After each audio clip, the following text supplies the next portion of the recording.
They say every person has a price, but Eden Marlowe learned hers was exactly one sack of flour. On a scorching August day in 1884, her own father dragged her across the wooden floor of Tully's general store and offered to trade her like livestock. She was 18 years old, and in that moment she learned that to some people she was worth less than grain. But then a quiet rancher stepped through the doorway and changed everything, not by owning her, but by giving her the one thing she'd never had, a choice. Stay with me until the end of this story and comment below what city you're watching from. I want to see how far Eden's journey travels across the world. The August heat in Dry Hollow, Wyoming sat heavy as a wool blanket, thick enough to choke on. Inside Tully's general store, the air smelled of leather, tobacco, and the sour-sweet stench of whiskey that seemed to follow Caleb Marlowe wherever he staggered. Eden stood near the door, her thin dress dusty from the 3-mile walk into town, her hands clasped tight in front of her to stop them from shaking. She shouldn't have come. She'd known that the moment her father had grabbed her wrist that morning and hauled her out of their crumbling cabin. But her mother was sick, had been sick for weeks now, burning with fever, and too weak to even lift her head from the straw mattress. They needed medicine. They needed food. And Caleb Marlowe, drunk as always, had decided his daughter would be the currency he'd use to get them. "Stand up straight," he'd hissed at her as they'd walked the dusty road. "Try to look worth something for once in your miserable life." Now, inside the store, Eden kept her eyes down as her father swayed toward the counter where old Ephraim Tully stood, his weathered face creased with suspicion. Half a dozen townsfolk lingered among the shelves, Mrs. Hewitt examining bolts of fabric, the Miller brothers lounging near the pot-bellied stove, young Thomas Crane pretending to read seed catalogs while stealing glances at the unfolding scene. They all knew Caleb Marlowe.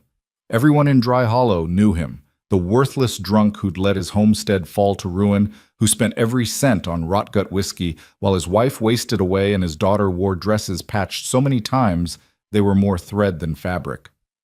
"I need flour," Caleb announced, his words slurring together. "And medicine. Fever tonic, if you got it." Ephraim's jaw tightened. "You got money this time, Caleb? Because your credit ran dry 6 months ago." "I got better than money." Caleb turned and grabbed Eden's arm, yanking her forward so hard she stumbled. Her knees hit the worn floorboards with a painful crack. "I got her." The store went silent. Even the flies seemed to stop buzzing. Eden's face burned with humiliation as she knelt there, her father's fingers digging into her shoulder like talons.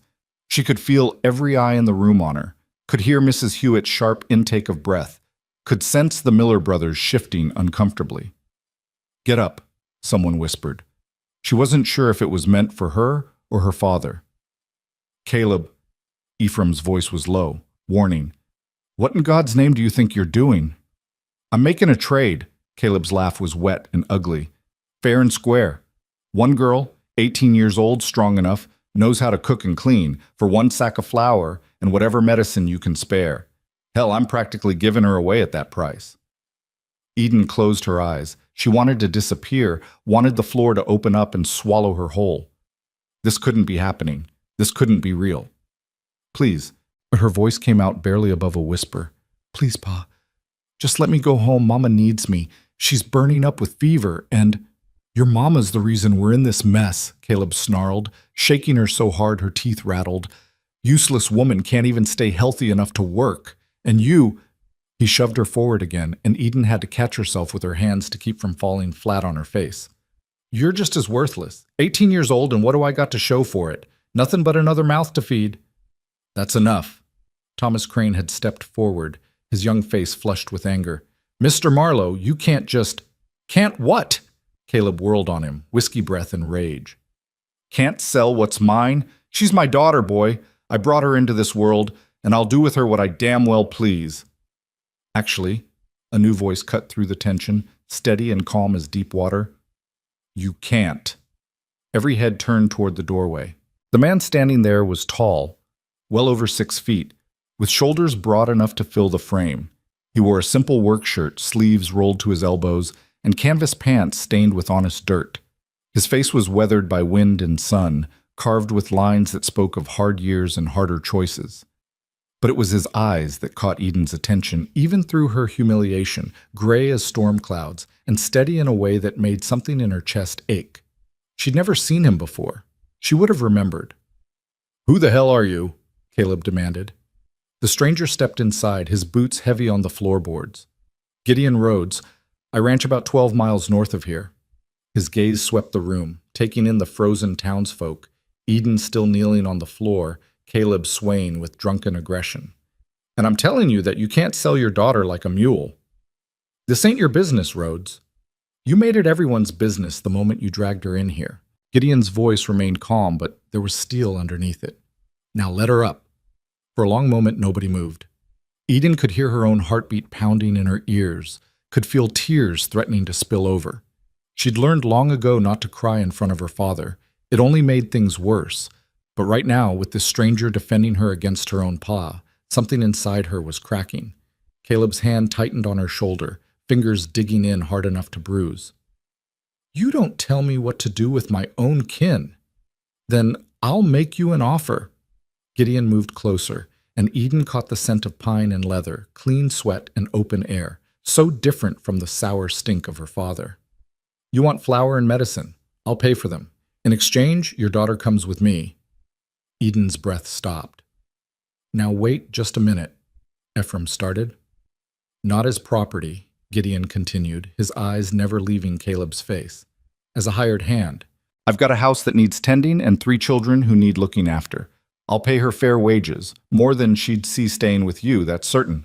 She can send money back for your wife's medicine if she chooses." "If she chooses?" Caleb laughed, bitter and sharp. "She don't get to choose nothing. I'm her father. You're a drunk who just tried to sell his daughter for a sack of flour." Gideon's voice went quiet, dangerous. "Don't stand there and talk to me about being her father." The silence that followed was absolute. Mrs. Hewitt pressed a hand to her mouth.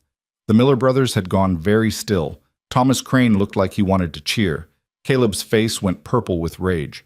"You self-righteous son of a—" "Here's how this works." Gideon cut him off, reaching into his pocket and pulling out a worn leather wallet. "I'm going to pay Ephraim for 1 50-pound sack of flour and 2 bottles of fever tonic. Then I'm going to walk out of here. And your daughter's going to decide for herself whether she comes with me or stays with you." He counted out bills onto the counter, more money than Eden had seen in months. Ephraim took them with shaking hands, his face caught between relief and uncertainty. "Get the flour and medicine," Gideon told him quietly. As Ephraim moved toward the back of the store, Caleb finally released Eden's shoulder. She slumped forward, catching herself on shaking arms. Her father's voice dropped to a hiss, meant only for her ears. "You walk out of here with him, girl, and you're dead to me. You hear? Dead. Don't you ever come back." Eden looked up at him, this man who was supposed to protect her, supposed to love her. His eyes were bloodshot and mean, his mouth twisted with cruelty. And she realized, with a clarity that was almost painful, that he'd never loved her at all. Maybe he'd never been capable of it. "Mama," she whispered, "I can't leave Mama alone with you." "Your mama's dying anyway," Caleb spat. "Ain't nothing you can do about that." The words hit her like a physical blow. Eden's vision swam with tears she refused to let fall. Ephraim returned with the flour sack over his shoulder and 2 brown bottles clinking in his other hand. He set them on the counter carefully, his eyes full of something that might have been pity. Gideon picked up the medicine first, examined the labels, then held them out. Not to Caleb, to Eden. "These are for your mother," he said gently. "Whether you come with me or not, these are yours to take to her." Eden stared at the bottles. Her hands trembled as she reached up and took them, the glass cool and solid against her palms. Real. This was real. Her voice cracked. "I need to take these to her, please. She's so sick, and I'm all she has, and I can't just—" "Where's your homestead?" Gideon asked. 3 miles south. The old Pritchard place, past where the creek bends." "But sir, I don't have money to pay you back for this, and Pa already owes—" "Consider it a gift." Gideon hoisted the flour sack easily onto his own shoulder. "I'll drive you home. You can tend to your mother, make sure she's settled with the medicine. Then you can decide what you want to do." "She don't get to decide," Caleb snarled. But there was desperation creeping into his voice now. He'd lost control of the situation, and he knew it. "She's my daughter, and she's staying with—" "If you follow us," Gideon said very quietly, "I will have every man in this store testify to what happened here today. You tried to sell your daughter, Marlo. That's not legal in Wyoming territory, and it sure as hell isn't Christian, so you take your whiskey money." He nodded toward where Ephraim had placed some small bills and coins on the counter, change from the medicine and flour, "and you go sleep it off, and you leave your daughter be." The two men stared at each other. Eden held her breath. Finally, Caleb grabbed the money and shoved it into his pocket. "Fine, take her. She's worthless anyway. Just another burden. See how long you last before you regret sticking your nose where it don't belong." He stormed toward the door, shoving past Gideon hard enough that any other man might have stumbled. But Gideon stood solid as an oak, barely swaying. The door slammed behind Caleb, and through the window Eden watched her father stagger toward the saloon across the dusty street. The store remained frozen in tableau. Mrs. Hewitt looked like she might cry. Thomas Crane was gripping a seed catalog so hard it was crumpling in his hands. "Miss Marlowe," Gideon's voice was gentle. "Can you stand?" Eden realized she was still on her knees. Shame flooded through her again. She must look like a beggar, like something broken and pathetic. But when she tried to push herself up, her legs wouldn't cooperate. They'd gone numb from kneeling so long, and her whole body was shaking with shock and humiliation and fear. Without a word, Gideon set down the flour sack and extended his hand. Eden stared at it. His palm was calloused, scarred along the knuckles from honest work. Strong, steady.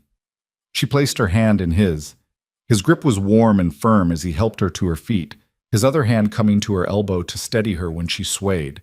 He didn't grab, didn't pull, didn't hurt. He just helped. "Take a breath," he said quietly. "You're all right now." But she wasn't all right. Nothing was all right. Her father had just tried to trade her for flour in front of half the town.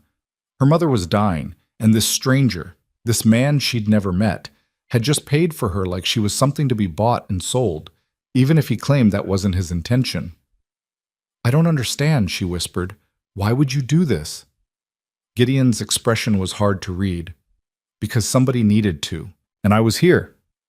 But you don't know me. You don't know anything about me." "I know enough." He picked up the flour sack again, settling it on his shoulder with ease. "I know that no woman should be treated the way your father just treated you. And I know that my children have been without a woman's care for 8 months now since their mother passed. So maybe we can help each other." Their mother passed. So he was a widower. That explained the sadness that lingered in those gray eyes, the weariness that sat on his shoulders heavier than any flour sack. "I have a wagon outside," he continued. "We'll take these supplies to your mother, make sure she's comfortable. Then you and I can talk about terms of employment, if you're interested, and if you're not, I'll drive you back here, and you can do whatever you think is best. No obligations, no debts, just a choice." A choice? When was the last time anyone had given her a choice? Eden looked around the store. Mrs. Hewitt was dabbing at her eyes with a handkerchief. Ephraim was nodding encouragingly. Thomas Crane stepped forward, his young face earnest. "Miss Eden," he said quietly, "you should go with him. Mr. Rhodes is a good man. Everyone knows it. And your father?" He trailed off, but the meaning was clear. Eden clutched the medicine bottles tighter. Her mother needed these. And maybe, just maybe, this was the hand of Providence her mother always talked about, reaching down in their darkest hour. "All right," she said, her voice barely steady. "All right, let's go see my mama." The wagon ride was silent except for the creak of wheels and the steady clip-clop of the horse's hooves. Gideon drove with easy competence, his hands relaxed on the reins. Eden sat beside him on the bench seat, her body rigid with tension, the medicine bottles pressed against her chest like treasures. She snuck glances at him from the corner of her eye.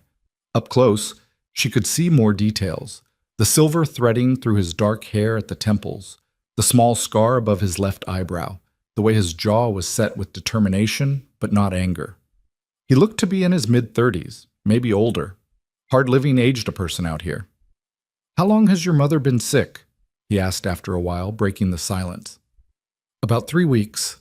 Started as a cough, then the fever came. I've been doing what I can, but we don't have money for medicine, and Pa—" She stopped, pressing her lips together. "And your father drinks whatever money comes in." It wasn't a question. Eden nodded, shame burning in her throat. "That's not your fault," Gideon said simply. "A man's choices are his own." They turned off the main road onto a rutted path that wound through scrub grass and scattered sage. The Pritchard place, which the Marlows had been squatting in for 2 years now, came into view. It was barely more than a shack, the roof patched with whatever materials Caleb could find, the windows covered with oilcloth instead of glass. The small barn was leaning so far to one side it looked like a strong wind would knock it over. Eden's shame deepened. This was where she lived. This was what she came from. If Gideon judged her for it, though, he didn't show it. He simply set the brake and climbed down, coming around to help her from the wagon with that same steady courtesy. Then he hefted the flour sack and followed her toward the cabin. "Mama?" Eden pushed open the door, which hung crooked on its leather hinges. "Mama, I'm home. I brought medicine." "What?" The interior was dim and stifling hot. The single room served as kitchen, living area, and bedroom all at once. On a straw mattress in the corner, a thin shape stirred under a ragged quilt. "Eden?" The voice was weak, thready. "Baby, is that you?" "It's me, Mama." Eden hurried to her mother's side, kneeling beside the mattress. Her heart clenched at the sight of Mary Marlowe's face. Fever-bright eyes, cheeks hollow with illness, lips cracked and dry. "I brought fever tonic. We're going to get you better." "Where's your father?" "Don't worry about Pa right now." Eden opened one of the bottles with shaking hands. "Just drink this, please." She helped her mother sit up enough to swallow the bitter medicine, supporting her with one arm while trying not to cry at how light she felt, how fragile. When had her mother become so thin? How had Eden not noticed? "Who's that?" Mary's gaze had fixed on the doorway, where Gideon stood with the flour sack, his tall frame blocking most of the light. "This is Mr. Rhodes, Mama. He helped us. He bought the medicine and flour." Mary's fevered eyes sharpened with understanding, or maybe fear. "What does he want in return?" "Nothing, ma'am." Gideon moved into the room, setting the flour sack on the rickety table with surprising gentleness. "Just doing what's right." "Nothing's free," Mary whispered. "Not out here." "Mama, please don't—" Eden started, but Gideon raised a hand. "She's right to be cautious." He addressed Mary directly, his voice respectful. "Ma'am, I won't lie to you. I did make your daughter an offer to come work for me as a housekeeper and to help with my children. Fair wages, her own room, meals provided, but it's her choice whether to accept. No strings, no obligations beyond honest work for honest pay." Mary studied him for a long moment, her breath rattling in her chest. Then she reached out with a trembling hand and gripped Eden's wrist. "Is he telling the truth?" she whispered. "Did your father—" Eden couldn't speak. She just nodded. Her mother's face crumpled. "Oh, baby. Oh, Eden, I'm so sorry. I'm so sorry I've been too weak to protect you from him. I'm so sorry for everything." "Mama, no, this isn't your fault. None of this is your fault. Go with him." Mary squeezed her wrist with what little strength she had. "Go with this man. Get away from your father before he destroys you too." "But you need me." "Who's going to take care of you?" "I'm dying, Eden." Her mother said it matter-of-factly, without drama. "We both know it. I'm not getting better. And I won't have you waste your life watching me fade away in this godforsaken place. I won't." "Mama, listen to me." Mary pulled her closer, and Eden could smell the sickness on her, sour and wrong. "You're 18 years old. You're smart and strong and good. You deserve a life. You deserve to be somewhere safe, somewhere you're valued. Promise me you'll go." Tears were streaming down Eden's face now. "I can't leave you with him. Mama, please, I can't." "Mrs. Marlowe." Gideon spoke from near the table, where he'd been standing quietly. "I live about 3 hours' ride from here. Your daughter would be welcome to visit whenever she likes. Or if you want, once you're stronger, you could come stay with us too. I've got room." Mary's laugh was weak but genuine. "That's kind of you to say, sir. But we both know I'm not getting stronger. She cupped Eden's face with a shaking hand. Go, baby. Live, for both of us. Eden pressed her forehead to her mother's, breathing in the scent of her, soap and sickness and the lavender she used to grow back when they had a real home, a real life, before everything fell apart. I love you, she whispered. I love you so much, Mama. Miss, I love you too, my sweet girl. Now go, before your father comes back. It took Eden 20 minutes to gather her belongings, which wasn't long because she barely had any. 2 dresses, one of them so patched it was more repair than original fabric. A hairbrush with half the bristles missing. A small Bible her mother had given her for her 10th birthday, its pages soft from reading. A tin cup. A shawl. Everything she owned fit into a single worn canvas bag. She changed into her better dress, the one with only a few patches, and tried to do something with her hair, which hung in a tangled brown braid down her back. Her reflection in the broken mirror over the wash basin showed a thin girl with frightened eyes and sunburned cheeks. Nothing special, nothing worth much of anything. Worthless, her father's voice echoed, just another burden. Eden closed her eyes and took a breath.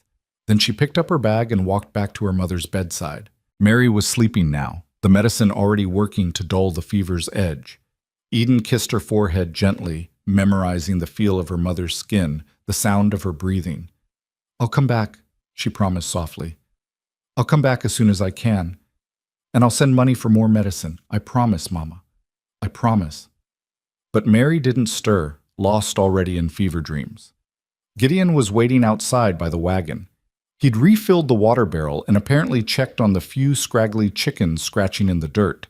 When he saw Eden emerge with her bag, he simply nodded and took it from her, placing it carefully in the wagon bed. Ready? He asked. Eden looked back at the leaning shack that had been her prison for 2 years. Somewhere in town, her father was probably drowning himself in whiskey, cursing her name. Her mother was inside, dying by inches. Yes, she said, and her voice only shook a little. I'm ready. Bust. They drove north as the sun climbed higher, turning the Wyoming landscape into wavering shades of gold and brown. Gideon didn't push conversation, and Eden was grateful. She stared at the horizon and tried to process everything that had happened in the span of a single morning. Her father had tried to sell her. This stranger had stopped him. Now she was riding to a new life, or at least a new situation, with no idea what awaited her. The children, she finally said, breaking the silence. You said there were 3? Yes, ma'am. Luke's 12, Eli's 8, and Sarah just turned 5 last month. And their mother?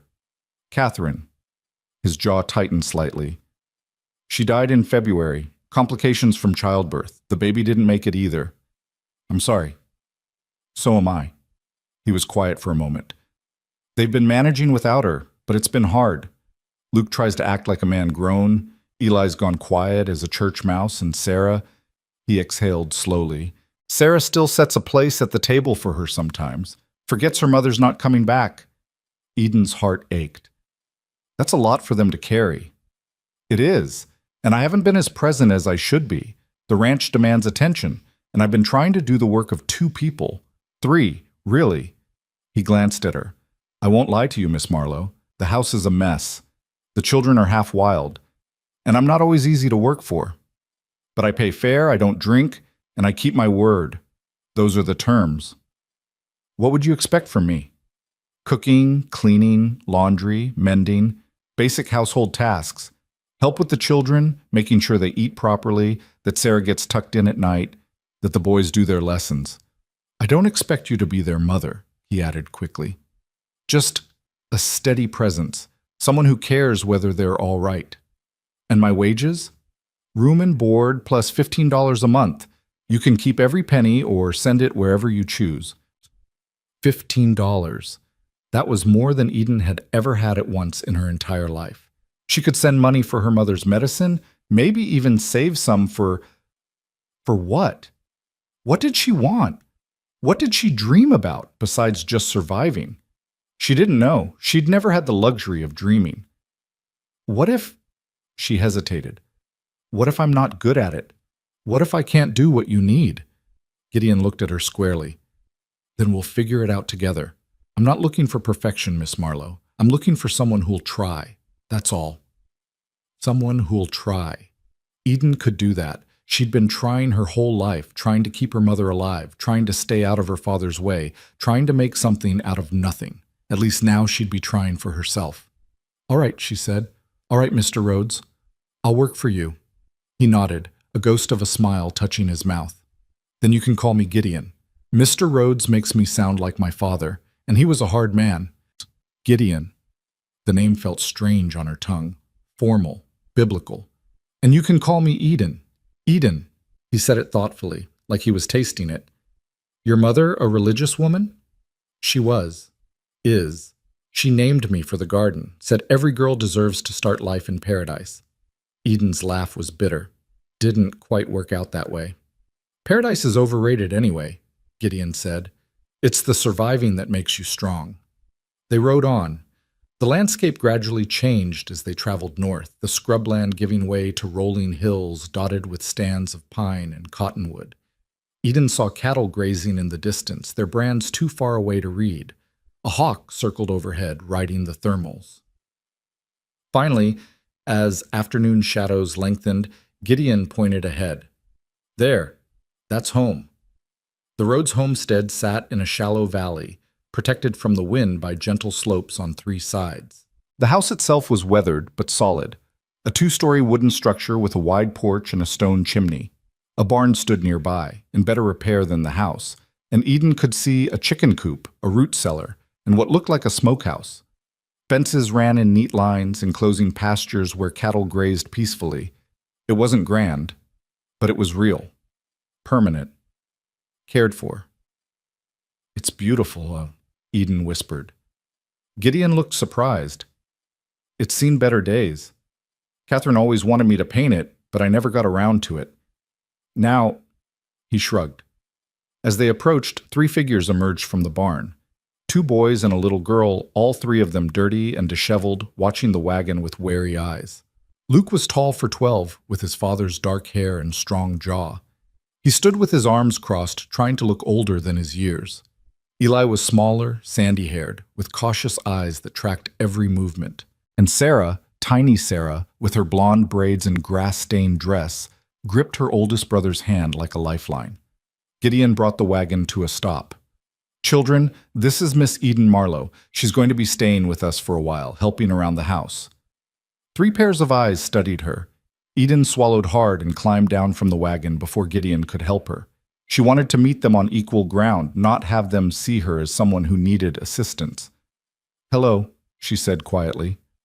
Silence. Luke's jaw tightened. We don't need help. Luke, Gideon's voice held warning. It's true. We've been managing fine on our own. We don't need some stranger coming in and... Your father thinks differently, Eden interrupted gently. And it's his house. But I understand you're wary. I would be too.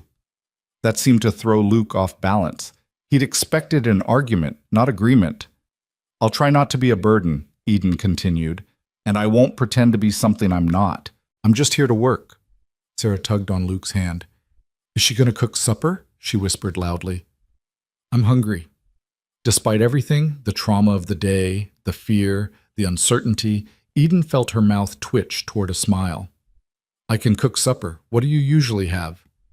Whatever's easiest, Gideon said, hefting Eden's bag from the wagon, which lately has meant a lot of hardtack and beans. I can do better than that. Eden looked at the children. If you'll show me where the kitchen is? Eli spoke for the first time, his voice soft. Are you going to stay? The question hung in the air. 4 pairs of eyes watched her now, 3 children and their father, all of them waiting for her answer. Eden thought about her mother's words. Go, baby. Live. She thought about Gideon stepping into that store, paying for her freedom without asking anything in return except honest work. She thought about the way she'd felt kneeling on that floor, being traded like grain, and the way she felt now, still scared, still uncertain, but standing on her own 2 feet. Yes, she said, I'm going to stay. Sarah broke into a gap-toothed grin.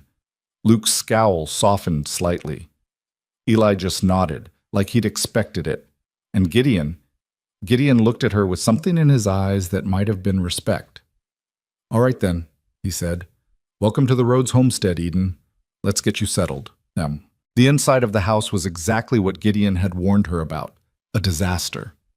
Dishes were piled in the wash basin, some of them growing things Eden didn't want to identify.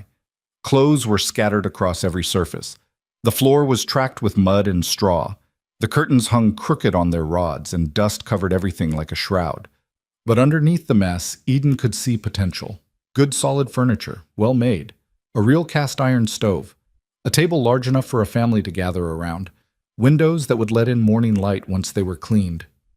I know it's bad, Gideon said from the doorway, sounding almost apologetic. I've been focused on keeping the ranch running, and the children. It's fine. Eden set down her bag and rolled up her sleeves. It just needs attention, that's all. Luke snorted. Good luck. Eden looked at him. I'll need help. If you want supper tonight, that is. We know how to make our own supper. I'm sure you do. But if we work together, it'll be better and faster. She turned to Eli. Can you show me where you keep the broom? The younger boy hesitated, then nodded, and disappeared toward what Eden assumed was a closet. Sarah, Eden continued, do you know where your father keeps the clean linens? In Mama's chest, Sarah said. Then her face fell. But we're not supposed to touch Mama's things. Gideon cleared his throat. It's all right, sweetheart. Miss Eden will need sheets and blankets for her room. You can show her. As the children scattered to their tasks, Eden caught Gideon watching her with an unreadable expression. What? She asked. Nothing, just, you're handling this well. I thought you might be overwhelmed. I've been overwhelmed before, Eden said simply. This is just a different kind of mess. She started with the dishes, heating water on the stove and scrubbing each plate and cup until it shone. Luke watched her with undisguised suspicion, but when she handed him a drying cloth without comment, he took it. They worked in silence, falling into an easy rhythm. Eli returned with the broom and began sweeping without being asked.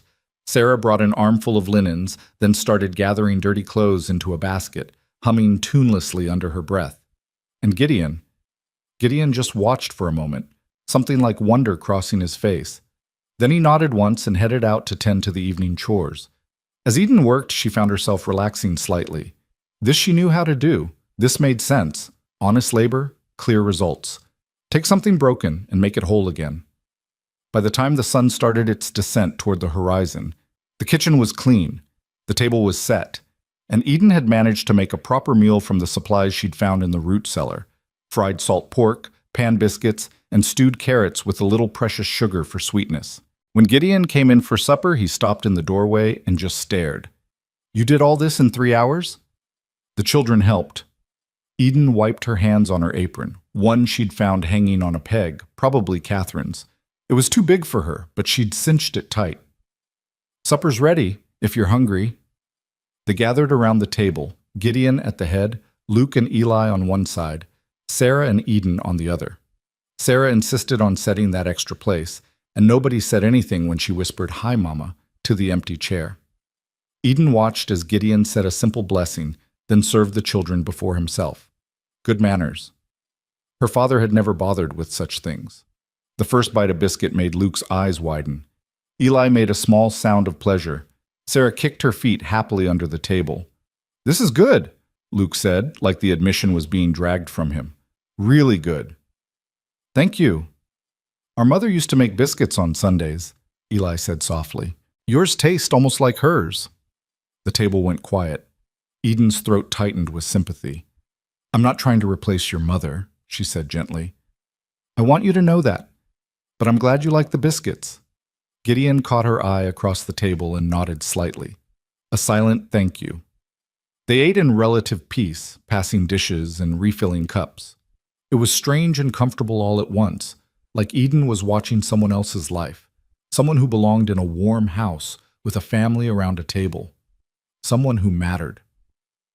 After supper, she shooed the children off to wash up while she cleaned the dishes. This time, Luke helped without being asked. As they worked, he spoke quietly. Why'd you really come here? Eden considered lying, making up something noble or impressive. But this boy had lost his mother 8 months ago. He deserved the truth. My father tried to trade me for a sack of flour, she said simply. Your father stopped him. Luke's hand stilled on the plate he was drying. He tried to sell you? Yes. That's... He struggled for words. That's awful. It was. But your father gave me a choice, to come here and work, or to stay. I chose to come here. Why? Because, Eden said quietly, I wanted to be somewhere I might be worth more than a bag of flour. Luke was quiet for a long moment. Then, awkwardly, he said, I'm glad you came. Sarah needs someone. She's been sad for a long time. What about you? Have you been sad? He stiffened. I'm fine. All right. Eden didn't push. But if you're not fine sometime, that's all right too. He looked at her like she'd said something shocking. Then he hung up the drying cloth and walked away without another word. Later, after the children were in bed, Luke in the loft, Eli and Sarah sharing a small bedroom upstairs, Gideon showed Eden to her room. It was small but private, with a narrow bed, a chest of drawers, and a window overlooking the pastures. It's not much, he said, but it's yours. Lock on the door if you want it. Eden looked at the lock. A simple hook-and-eye latch, but real privacy nonetheless. When had she last had privacy? Thank you, she whispered. Gideon hesitated in the doorway. What you said to Luke about your father, is it true? Yes. His jaw tightened. I'm sorry that happened to you, and I'm sorry I couldn't step in sooner. You stepped in at all. That's more than anyone else did. They stood there in the gathering darkness, two people brought together by circumstance and cruelty, trying to figure out what came next. Finally, Gideon said, Get some rest. Tomorrow will come early. But after he left, Eden didn't sleep.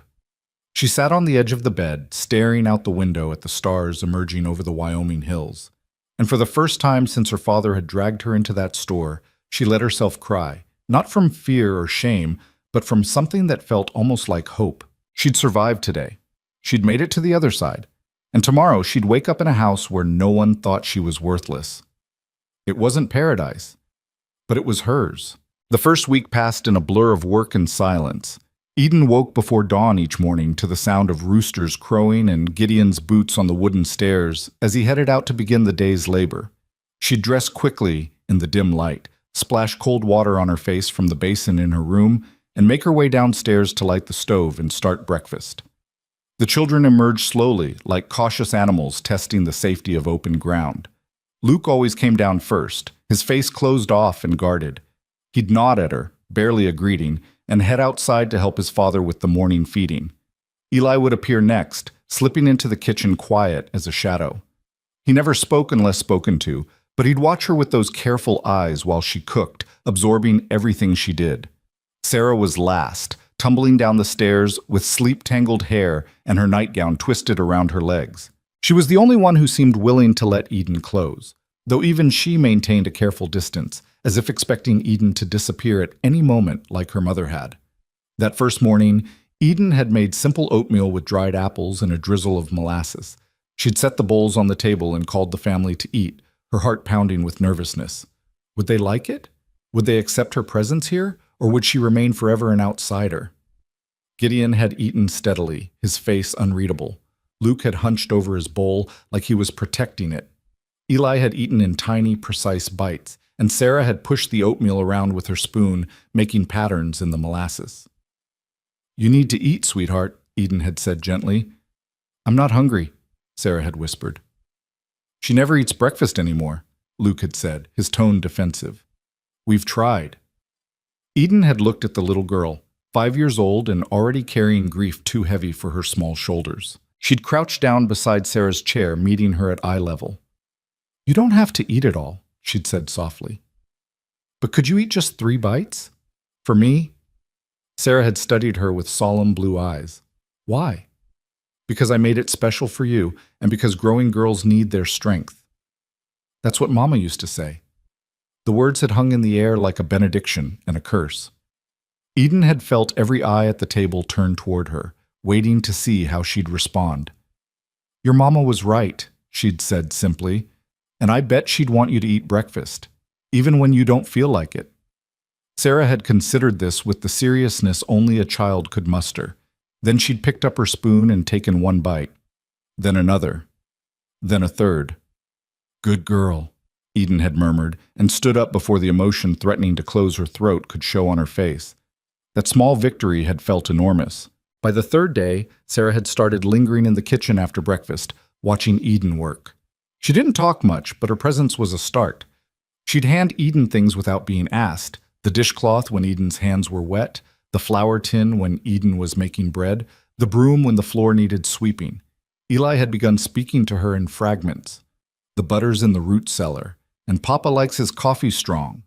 And once, shyly, that dress makes your eyes look green. Eden had thanked him for each piece of information, storing them away like precious stones. Luke remained the hardest wall to breach. He was polite in that stiff, formal way that made it clear he was only being civil because his father expected it. He did what Eden asked without complaint, but he never volunteered anything, never smiled, never looked at her directly if he could help it. Eden understood. He was 12 years old and the man of the house in his own mind, and she was an intruder in his mother's space. She didn't push. She just kept showing up, kept being steady, kept proving that she wasn't going anywhere. The house began to transform under her attention. She scrubbed floors until the wood grain showed through years of accumulated dirt. She washed windows until they sparkled in the morning sun. She beat rugs and aired out rooms and mended curtains that had been hanging in tatters. She found Catherine's garden behind the house, overgrown with weeds but still alive underneath, and spent hours clearing it, salvaging what vegetables she could. Gideon watched all of this with quiet appreciation.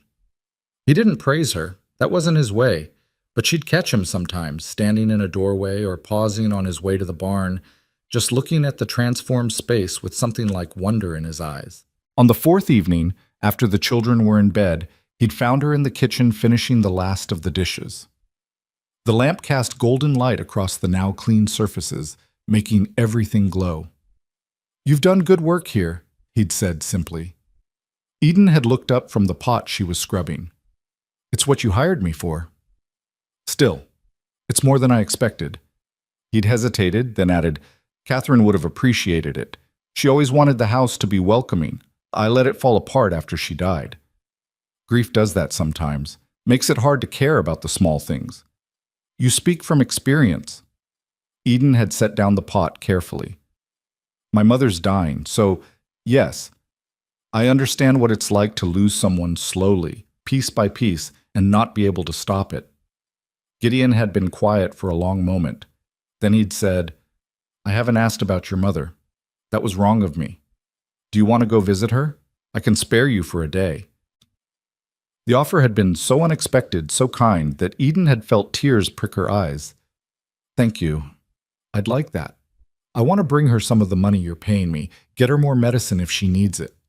We'll go on Sunday. I'll drive you." "You don't have to." "I know, but I will." That had been the end of the conversation, but something had shifted between them. Some invisible barrier had lowered just slightly, allowing them to see each other more clearly. Now, a week after her arrival, Eden stood at the stove frying bacon for breakfast while the morning light streamed through the clean windows. Sarah sat at the table drawing on the back of an old feed sack with a stub of pencil, humming that tuneless song she always hummed. Eli was setting the table with careful precision, making sure each fork and knife was perfectly aligned. Luke came in from the morning chores, his shirt damp with sweat despite the early hour. He glanced at Eden, then away, then back again. "Something smells good," he said, the words coming out almost grudging. "Bacon and eggs, and I made biscuits." Eden flipped the bacon expertly. "There's coffee in the pot if you want some." He poured himself a cup, added sugar the way his father did, and stood near the window drinking it. After a moment, he said, "The garden's looking better."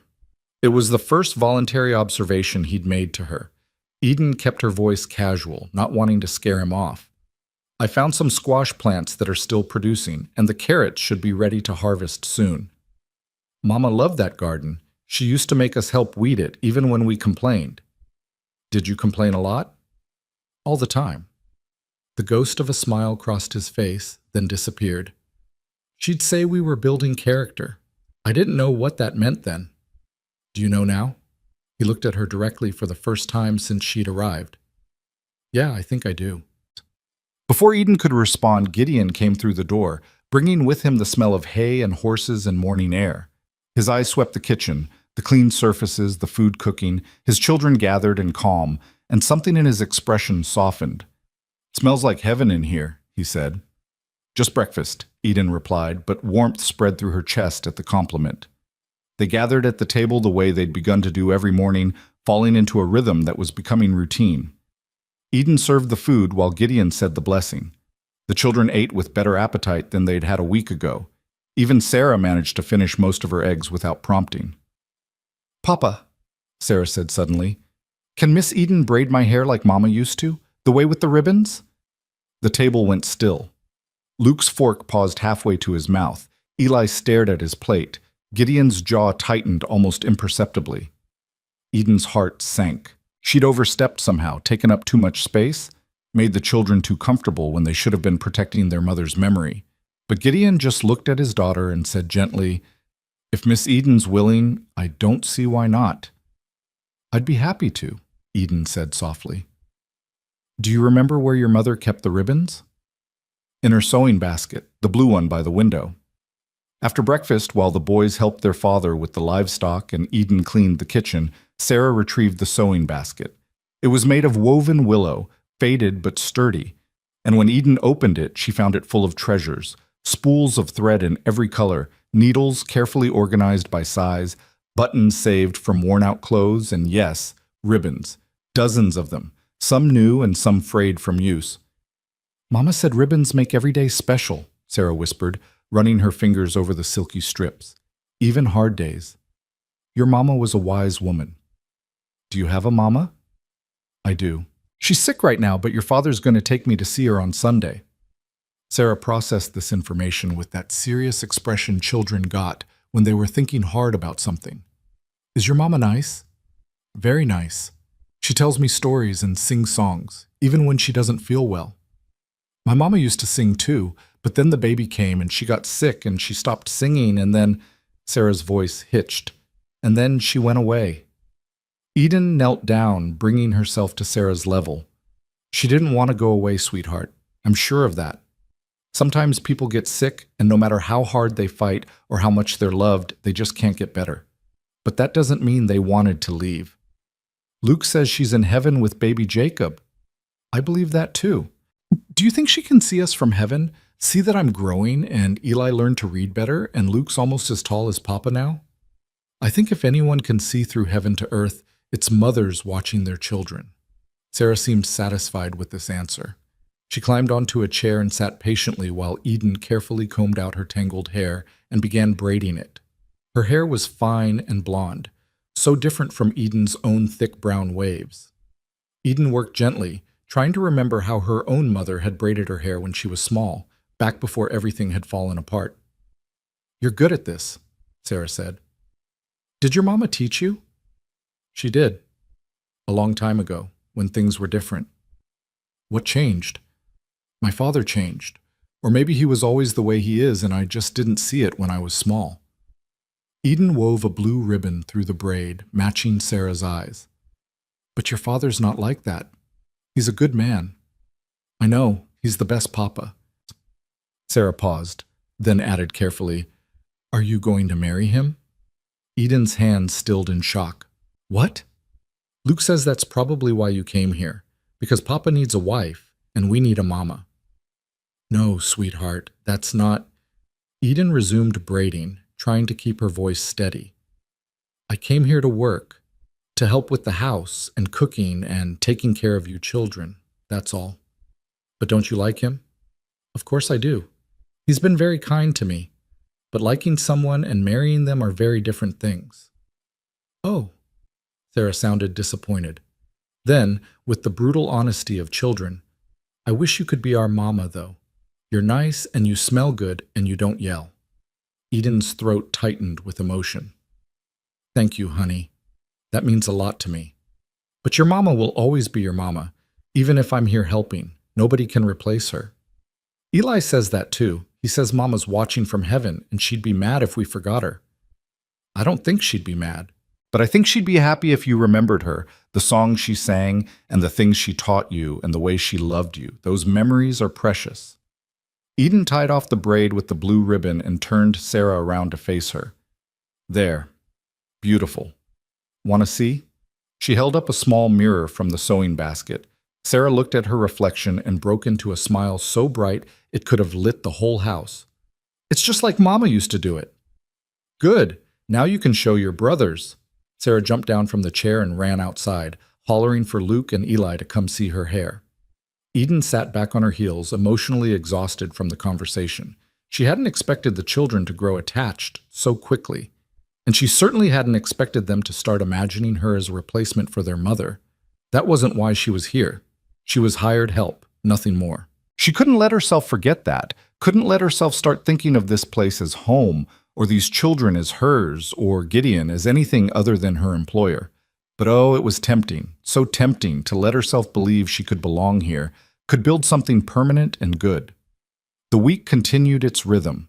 Eden cooked and cleaned, tended the garden, and mended clothes. She taught Eli his letters in the evenings, sounding out words from the worn Bible she'd brought from home. She helped Luke with the evening chores when Gideon was working late in the far pastures. She tucked Sarah in every night, listening to rambling stories about imaginary friends and wishes on stars. And she watched Gideon, though she tried not to let him catch her doing it. He was different from any man she'd known. He moved through the world with quiet competence, never wasting motion or words. He was gentle with the animals, patient with his children, fair in his dealings. She'd seen him spend an hour coaxing a frightened calf to take milk from a bottle, his voice low and soothing. She'd watched him teach Luke how to properly saddle a horse, correcting him with respect rather than criticism.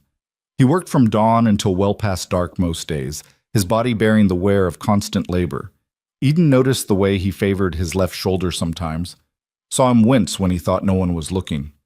One evening, she'd found him in the barn, trying to lift a heavy sack of feed with one hand while the other hung useless at his side. "Let me help," she'd said, stepping forward before he could protest. "I've got it. Your shoulder's hurt. I can see it from here. Now either let me help or admit you're too proud to accept assistance from a woman." He'd looked at her with surprise, then something that might have been amusement. "You're direct. Life's too short to dance around things. What happened?" "Old injury. Acts up when the weather's about to change." "From what?" "Bull threw me against a fence 5 years back, healed crooked." He'd finally let her take part of the weight, and together they'd moved the feed sack. "Catherine used to make me poultices for it. Comfrey and arnica, I think. I can make those. My mother taught me about herbs. You don't have to." "I know I don't have to, but I'm offering anyway. Unless you'd rather keep suffering in noble silence." That had gotten an actual smile from him, small and fleeting, but real. "You've got a sharp tongue when you want to, don't you?" "Only when dealing with stubborn men." "Fair enough. I'd appreciate the poultice." She'd made it that night, grinding the dried herbs she'd found growing wild near the creek, mixing them with hot water to form a paste. Gideon had sat at the kitchen table after the children were asleep, his shirt removed so she could apply the mixture to his shoulder. Eden had tried to keep her hands clinical, professional, but she couldn't help noticing the strength in his frame, the scars that marked his skin, a map of a hard life lived. "Catherine used to say I was too stubborn for my own good," he'd said quietly as she worked. "Was she right?" "Usually. She was usually right about most things." He'd been quiet for a moment. "Thank you for this, and for everything else you've been doing. The house feels alive again. I didn't realize how dead it had gotten." "You were grieving. You're still grieving. The children need more than a grieving father, though. They need stability, normal life. You've given them that. They're good children. They make it easy. They're warming up to you, even Luke, though he'd never admit it." Eden had finished applying the poultice and stepped back. "He's protective. Of you, of their mother's memory. That's not a bad thing." "No, but it must be hard being viewed with suspicion." "I've dealt with worse." Their eyes had met, and in that moment, Eden had felt something shift, some connection that went beyond employer and employee, beyond shared space and circumstance, something that frightened her with its intensity. "I should let you rest," she'd said, breaking eye contact and moving quickly to clean up the herbs. Eden. He'd said her name softly, and she'd frozen. You're safe here. I want you to know that. For as long as you want to stay, you have a place. She'd nodded, not trusting her voice, and fled to her room before she could do something foolish like cry, or thank him too effusively, or admit that she was starting to think of this place as home. Sunday came with clear skies and cool wind. Gideon hitched the wagon early, and after breakfast, he and Eden set out for the Marlowe homestead. The children stayed behind. Luke was old enough to watch his siblings for a few hours, and Eden thought it best not to expose them to whatever they might find at her father's place. The ride was quieter than their first journey together. Eden clutched the small bundle of money she'd saved from her first week's wages. Not much, but enough for more medicine and maybe some decent food for her mother. Her stomach churned with anxiety. What would they find? Would her mother be better or worse? Would her father be there, drunk and mean? You're worried, Gideon observed. Wouldn't you be? Yes, but your mother's stronger than you think. She raised you, didn't she? That takes strength. She deserves better than what life gave her. Most people do. As they approached the leaning shack, Eden's anxiety spiked. The place looked even more desolate than she remembered, like it was actively surrendering to entropy, giving up its fight against wind and time. I'll come with you, Gideon said, setting the brake. You don't have to. I know, but I will anyway. They approached the door together. Eden knocked softly, then pushed it open when there was no answer. The interior was dim and stifling, and for one terrible moment she thought they'd come too late, that her mother was... Eden? The voice was weak but unmistakably alive. Baby, is that you? Relief flooded through her. Yes, Mama. I'm here. Mary Marlowe was still in bed, still thin and pale, but her eyes were clearer than they'd been a week ago. The fever had broken, though Eden could see the illness had taken its toll. Her mother looked older, more fragile, like she was made of paper that might tear at any moment. You came back, Mary whispered. I thought maybe you'd be smart and stay away. Of course I came back. Eden knelt beside the mattress and took her mother's hand. How are you feeling? Better. The medicine helped, though your father wasn't happy about me using it, said I was wasting his investment. Eden's jaw tightened. Where is he? Town, probably, or passed out in the barn. I don't keep track anymore. Mary's gaze moved past Eden to where Gideon stood in the doorway. Mr. Rhodes, you're still here. Still here, ma'am? How's the fever? Gone, mostly. Still weak as a kitten, but alive. She squeezed Eden's hand. Tell me about this past week. Are you all right? Has he treated you well? More than well, Mama. The house is good. The children are sweet. And Mr. Rhodes is... Eden paused, searching for the right words. He's a good man, an honest man. I can see that. Mary studied Gideon with sharp eyes despite her weakness. You're a widower, aren't you? I can see it in the way you stand, like you're carrying something heavy. Yes, ma'am. Lost my wife in February. I'm sorry. That's a hard weight to bear. She turned back to Eden. But you're happy there? Truly? Truly. For the first time in years, I feel... Eden struggled to articulate it. I feel like I matter. Like what I do makes a difference. Tears slipped down Mary's thin cheeks. That's all I ever wanted for you, to know your worth. Eden pulled out the small bundle of money. I brought this. For more medicine, for food. I'll bring more next week if I can. No. Mary pushed the money back. You keep it. Save it for yourself. Mama, please. Eden Rose Marlowe, you listen to me. Despite her weakness, Mary's voice held authority. I'm dying. We both know it. That medicine bought me a little time, but not much. I don't want you spending your hard-earned money on a losing battle. Don't say that.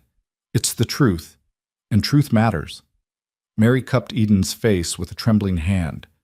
What matters now is that you build a life, a real life, somewhere safe. Promise me you'll do that. Promise me you won't come back here after I'm gone. Mama, promise me. Mary's grip tightened with surprising strength. Your father will drag you down with him if you let him. He'll take everything you have and leave you with nothing but bitterness. Don't let him do that. Don't let him win." Eden couldn't speak past the tears clogging her throat. She just nodded, and her mother relaxed back against the thin pillow. "Good girl, my good, brave girl." Mary looked at Gideon again. "Take care of her, Mr. Rhodes. She's stronger than she knows, but she's been hurt. Be patient with her." "I intend to, ma'am." They stayed for another hour, during which Eden cleaned her mother's small space, brought fresh water, and left the money despite Mary's protests, hidden under the mattress where her father wouldn't immediately find it. She told her mother stories about Sarah's drawings and Eli's reading lessons and Luke's slow thaw. She made her mother laugh with descriptions of the household disasters she'd navigated: bread that wouldn't rise, a chicken that had gotten into the kitchen, Sarah's attempt to help wash dishes that had resulted in more water on the floor than in the basin. When it was time to leave, Eden held her mother for a long moment, memorizing the feel of her arms, the scent of her skin, the sound of her heartbeat. "I love you, Mama." "I love you too, baby, more than all the stars in the sky. Now go. Go build that life. Be happy. That's all I want." The ride back to the Rhodes homestead was silent except for Eden's quiet crying. She tried to hide it, turning her face away and wiping at her tears with her sleeve, but Gideon knew. After a while, he simply handed her a clean handkerchief without comment. "She's going to die," Eden said finally, her voice raw. "Soon, I think. And I can't stop it." "No, you can't. I should stay with her. I should be there when—" "Eden," Gideon's voice was gentle but firm. "What did your mother ask you to do?" "To build a life. To be happy." "Then honor her wishes. The best way you can love her now is to do what she wants, to live well, to be safe. That's the gift you can give her." Eden knew he was right, but it didn't make it hurt less. They rode on as the sun climbed higher, and by the time the Rhodes homestead came into view, Eden had cried herself dry. She felt hollowed out, exhausted, but also somehow lighter, like she'd been given permission to let go of a burden she'd been carrying for so long she'd forgotten it wasn't part of her. The children came running when they saw the wagon. Sarah reached them first, practically bouncing with excitement. "Miss Eden! Miss Eden! Luke let me help cook lunch and I only spilled the milk a little bit, and Eli read a whole page from the Bible without any help, and we cleaned the kitchen just like you do." Despite everything, Eden felt herself smile. "That sounds wonderful, sweetheart." She climbed down from the wagon and let Sarah take her hand, letting the little girl pull her toward the house to see their accomplishments. Behind her, she heard Luke ask his father quietly, "Is she all right?" And Gideon's response, "She will be. Give her time." That night, after the children were asleep and the house was quiet, Eden stood at her window looking out at the star-filled sky. Somewhere to the south, her mother was looking at these same stars, counting down her final days. And here, in this weathered house with these scarred people, Eden was building something new. She didn't know how long it would last, didn't know if Gideon would tire of her, if the children would eventually resent her presence, if her father would come looking for her with demands and threats. The future was uncertain and frightening in its vastness. But for now, for tonight, she had a room with a lock on the door and clean sheets on the bed.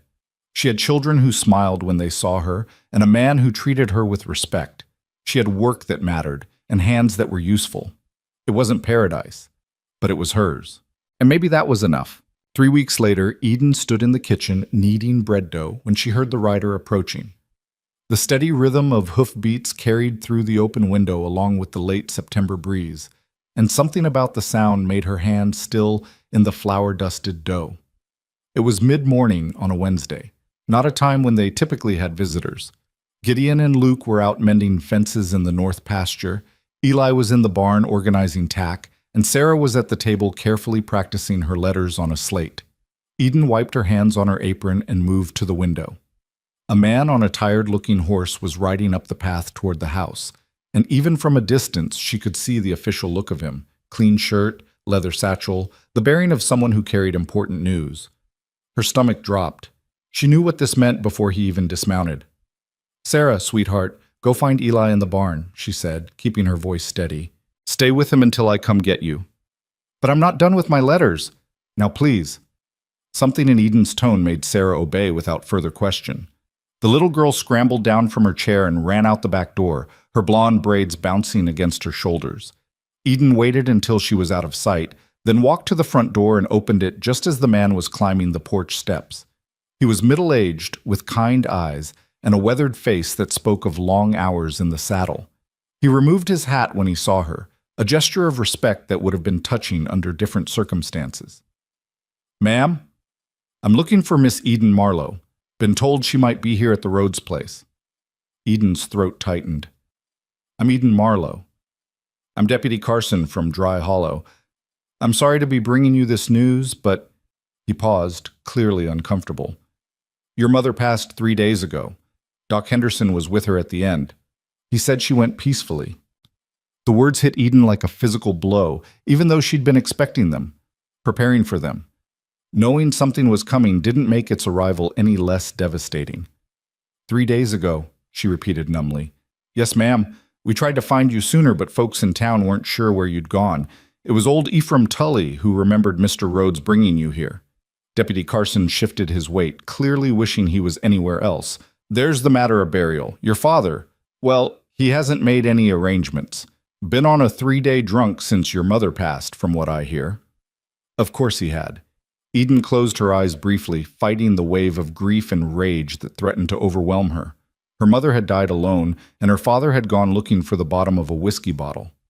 "I'll make the arrangements," she said, her voice coming from somewhere far away. When is the burial?" "That's for you to decide, ma'am. Doc Henderson has the body at his place, keeping her as best he can. But in this heat—" He trailed off delicately. "Tomorrow," Eden said. "Can it be tomorrow?" "I'll let Doc know. Dry Hollow Cemetery, I assume?" She nodded, not trusting her voice. The deputy put his hat back on and turned to leave, then paused. "For what it's worth, Miss Marlowe, your mother was a good woman. Folks in town knew it, even if they didn't always show it. She deserved better than she got." "Yes," Eden whispered. "She did." She stood on the porch long after the deputy had ridden away, staring at nothing, feeling nothing. She should cry. She knew she should cry. But the tears wouldn't come. There was just this vast emptiness inside her, like someone had scooped out everything that made her human and left behind a hollow shell. "Eden?" She turned to find Gideon standing at the bottom of the porch steps, his face creased with concern. He must have seen the deputy from the pasture and come to investigate. Luke stood behind him, tall and uncertain. "My mother died," she said, and her voice sounded strange to her own ears, flat, distant. 3 days ago. I need to go to Dry Hollow tomorrow for the burial." Gideon climbed the steps and stood beside her. He didn't touch her, didn't offer empty platitudes. He just stood there, solid and present, and somehow that was exactly what she needed. "We'll all go," he said simply, "as a family." "You don't have to—" "Yes, we do." His voice was gentle but firm. No one should bury their mother alone. That's when the tears finally came. The next morning dawned gray and cold, as if the sky itself was mourning. Eden dressed in her only black dress, a threadbare thing she'd brought from home, and braided her hair with shaking hands. She looked at herself in the small mirror over her wash basin and barely recognized the pale, hollow-eyed woman staring back. The children were subdued at breakfast. Even Sarah seemed to understand the gravity of the day, eating her oatmeal in silence instead of chattering as she usually did. Eli kept glancing at Eden with worried eyes. Luke had stood outside her door that morning and said gruffly, "I'm sorry about your ma," before fleeing back to his chores. Gideon had the wagon ready by the time the sun cleared the horizon. He'd hitched their best horses and laid clean blankets on the bench seats. The children climbed into the back without being asked, sitting close together like they drew strength from proximity. The ride to Dry Hollow took 3 hours. No one spoke much. Eden stared at the landscape rolling past, the same hills and scrub grass she'd looked at the day Gideon had first brought her to his home. The day she'd thought her life was ending when really it had been beginning. Her mother had still been alive then. Sick, dying, but alive. Breathing. Hoping for Eden's future. Now she was gone, and Eden felt unmoored, like a boat that had slipped its anchor and was drifting out to sea. They reached Dry Hollow just before noon. The town looked exactly as Eden remembered: dusty Main Street, a handful of buildings clustered together, the church steeple rising above everything else like an accusing finger pointing at heaven. A small group had already gathered at the cemetery on the hill behind the church. Not many, but more than Eden had expected. She recognized Doc Henderson, Ephraim Tully and his wife, young Thomas Crane, a few others whose names she'd never learned. What surprised her was seeing women from town. Mrs. Hewitt, who'd been in the store that terrible day, the Miller brothers' mother, even the pastor's wife. They stood in a small cluster dressed in their Sunday blacks, faces somber with genuine sympathy.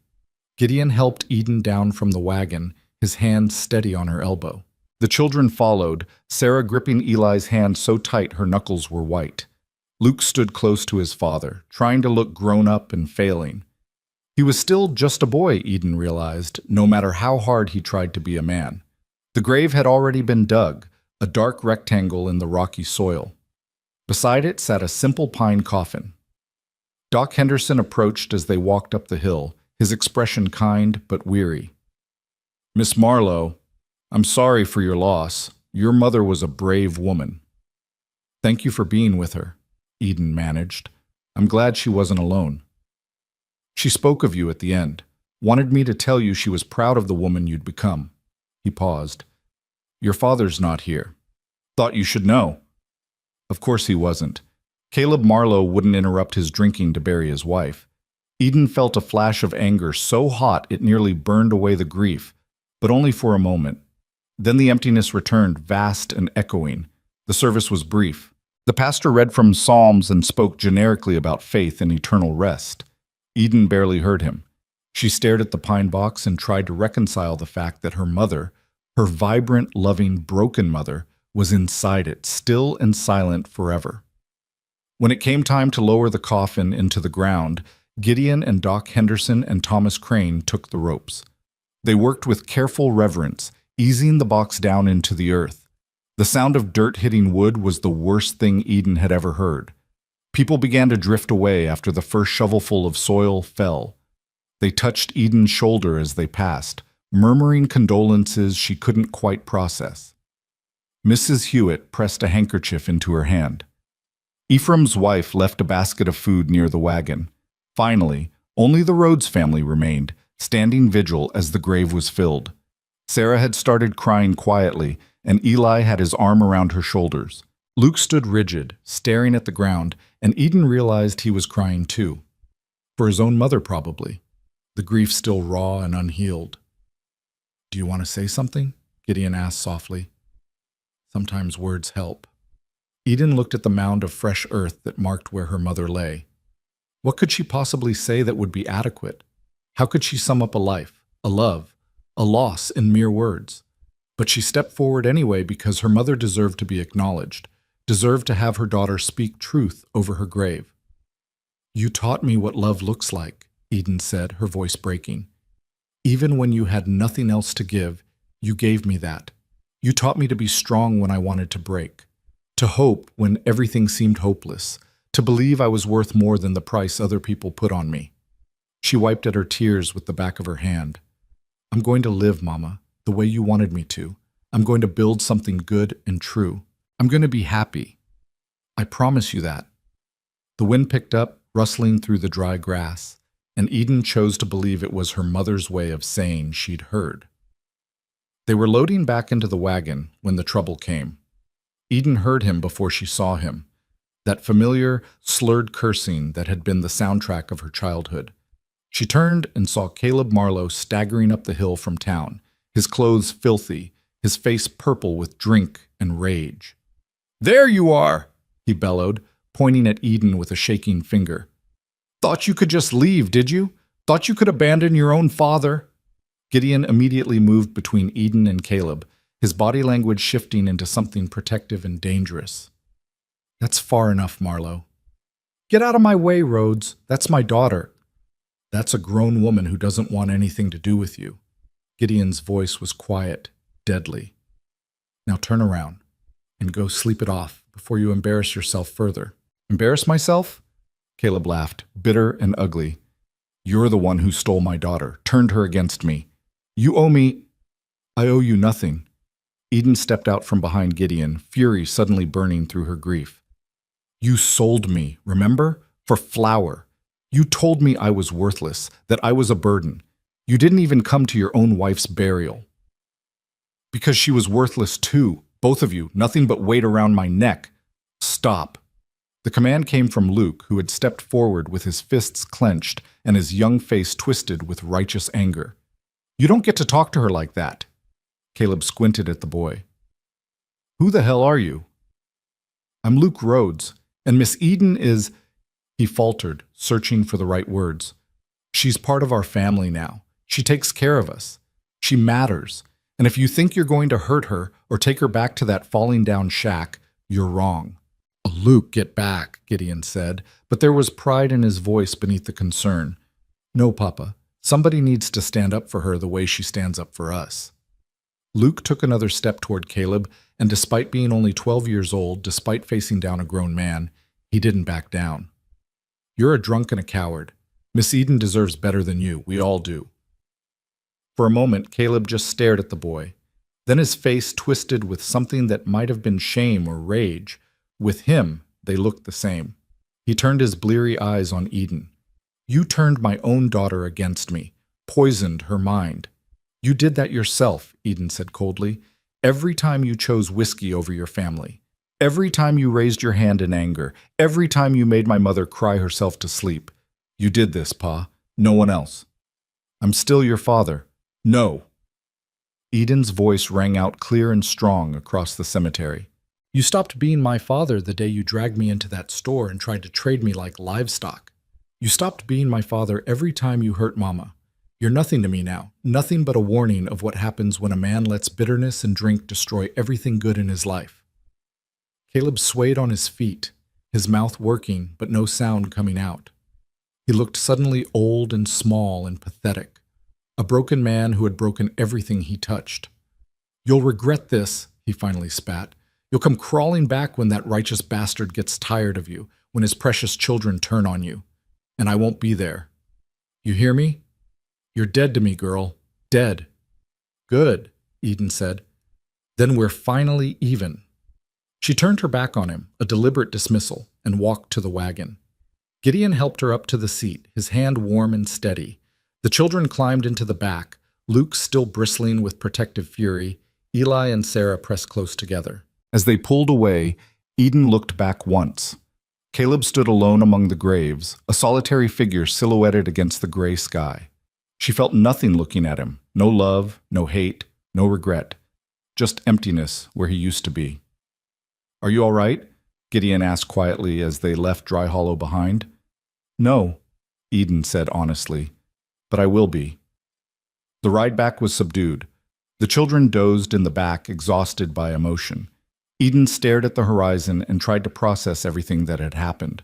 Her mother's death, her father's final cruelty, Luke's fierce defense of her honor.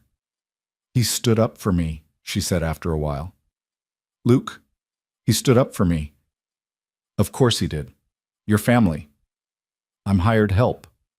You're both. Gideon glanced at her. And maybe, over time, you'll be more the former than the latter, if you want to be. Eden didn't know how to respond to that. The offer of family, of belonging, it was too big, too overwhelming to think about right now when her heart was still raw with loss. They reached the homestead as evening shadows stretched long across the land. The children tumbled out of the wagon and disappeared into the house, giving the adults a moment of privacy. Thank you, Eden said as Gideon helped her down, for being there today, for bringing the children, for everything.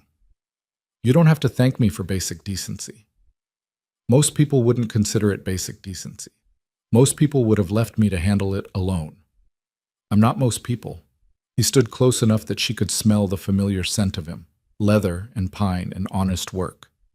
And you're not alone anymore, Eden. I need you to understand that. Whatever happens, wherever you go from here, you have people who care about you, who'll stand with you. The tears came again, but they were different this time. Not the hollow grief of loss, but something warmer, something that felt almost like gratitude. Gideon pulled her into a careful embrace, and Eden let herself lean into his strength for just a moment, let herself be held and comforted. "I don't know how to do this," she whispered against his chest. "How to grieve her and be grateful for this new life all at the same time. It feels wrong to be happy when she just died." "Your mother wanted you to be happy. That's not wrong. That's honoring her memory." He pulled back enough to look at her face. "Grief doesn't mean you stop living, Eden. It means you carry someone with you while you keep moving forward." She nodded, wiping at her eyes. "I should go help with supper." "The children can manage tonight. You should rest." But Eden shook her head. "I need to do something normal, something that makes sense. Please." He understood. He let her go, and she walked into the house to find Sarah setting the table with careful concentration, Eli stoking the fire in the stove, and Luke hauling in fresh water without being asked. They all looked up when she entered, their faces anxious and hopeful. "What should we make?" Sarah asked. "Something good?" Eden looked at these children who had defended her, mourned with her, stood by her. Her throat tightened with emotion. "Something good," she agreed. "Let's make something really good." They cooked together that evening, all of them working in the warm kitchen, bumping into each other and laughing at small mistakes. Luke told a story about the time he'd tried to make biscuits and created something that had the texture of rocks. Eli admitted he'd once started a small fire trying to surprise his mother with breakfast in bed. Sarah demonstrated her unique method of cracking eggs, which involved more shell in the bowl than Eden would have preferred but was executed with such enthusiasm that no one had the heart to correct her. And slowly, imperceptibly, the grief began to transform into something else. Not gone. It would never be gone completely, but integrated, woven into the fabric of this new life she was building. After supper, after the dishes were washed and the children were tucked in bed, Eden stood at her window and looked out at the stars. Somewhere up there she chose to believe her mother was watching, smiling, maybe, at the life Eden was creating from the ashes of the old one. "I did it, Mama," she whispered to the night. "I got away. I'm building something good. Just like you wanted." The stars offered no answer, but Eden didn't need one. She knew her mother would be proud. The days that followed developed a rhythm that was both familiar and strange. Eden threw herself into work with renewed determination, as if by staying busy she could outrun the grief that nipped at her heels. She rose before dawn and worked until well after dark, cleaning and cooking and tending to every corner of the homestead with fierce attention. The children responded by orbiting closer. Sarah became her shadow, following her from room to room with questions and observations and small gifts, wildflowers picked from the meadow, smooth stones found by the creek, drawings executed in shaky pencil on scraps of paper. Eli began reading aloud to her in the evenings, his voice gaining confidence as he worked through the books from his mother's shelf. And Luke started talking to her.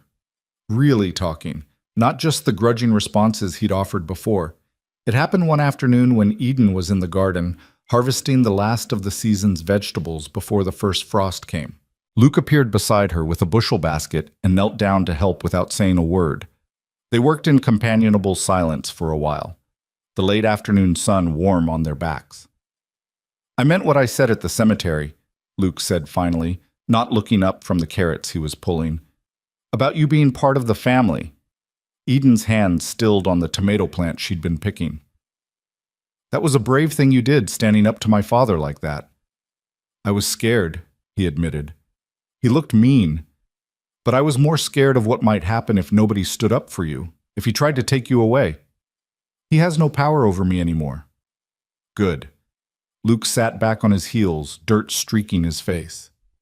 "I was angry when you first came here. I thought you were trying to replace my mother. I know. But you're not. You're just you." He struggled with the words, his young face serious. "Mama was soft and gentle, and she sang all the time. You're different. You're tougher, I think. Like you've been through hard things and came out stronger. I don't feel very strong. That's how I know you are. Strong people never think they're strong." He pulled another carrot and added it to the basket. "Papa's different since you came. He smiles more, and Sarah stopped crying herself to sleep every night. And Eli, he talks now, did you notice? He barely said 10 words for months after Mama died, but now he talks to you about everything. Maybe he just needed time. Maybe he needed someone who would listen. Luke looked at her directly for the first time. I'm glad you're here, Miss Eden. I'm sorry I made it hard at first. Eden felt tears prick her eyes, again, always crying these days, and reached over to squeeze his shoulder. You were protecting your family. There's nothing to apologize for. They finished the harvest together as the sun began its descent, and when they walked back to the house with arms full of vegetables, Eden felt something shift in her chest, a settling, like a foundation finding solid ground. That night, 2 weeks after the burial, Eden was sitting at the kitchen table mending one of Gideon's shirts when he came in from his final check of the livestock. The children were asleep upstairs, and the house was quiet except for the crackling of the fire and the whisper of thread through fabric. You don't have to do that, he said, nodding at the shirt. That old thing's about worn out anyway. It's got plenty of life left if the seams are reinforced. Eden bit off the thread and held up the shirt to examine her work. Besides, it's good fabric. No sense wasting it. Gideon poured himself coffee from the pot that was always warming on the stove and sat down across from her. He looked tired, the kind of bone-deep tired that came from endless physical labor. Eden noticed the new lines around his eyes, the silver threading more thickly through his dark hair. How are you doing? He asked. Really doing, not just the polite answer you give the children.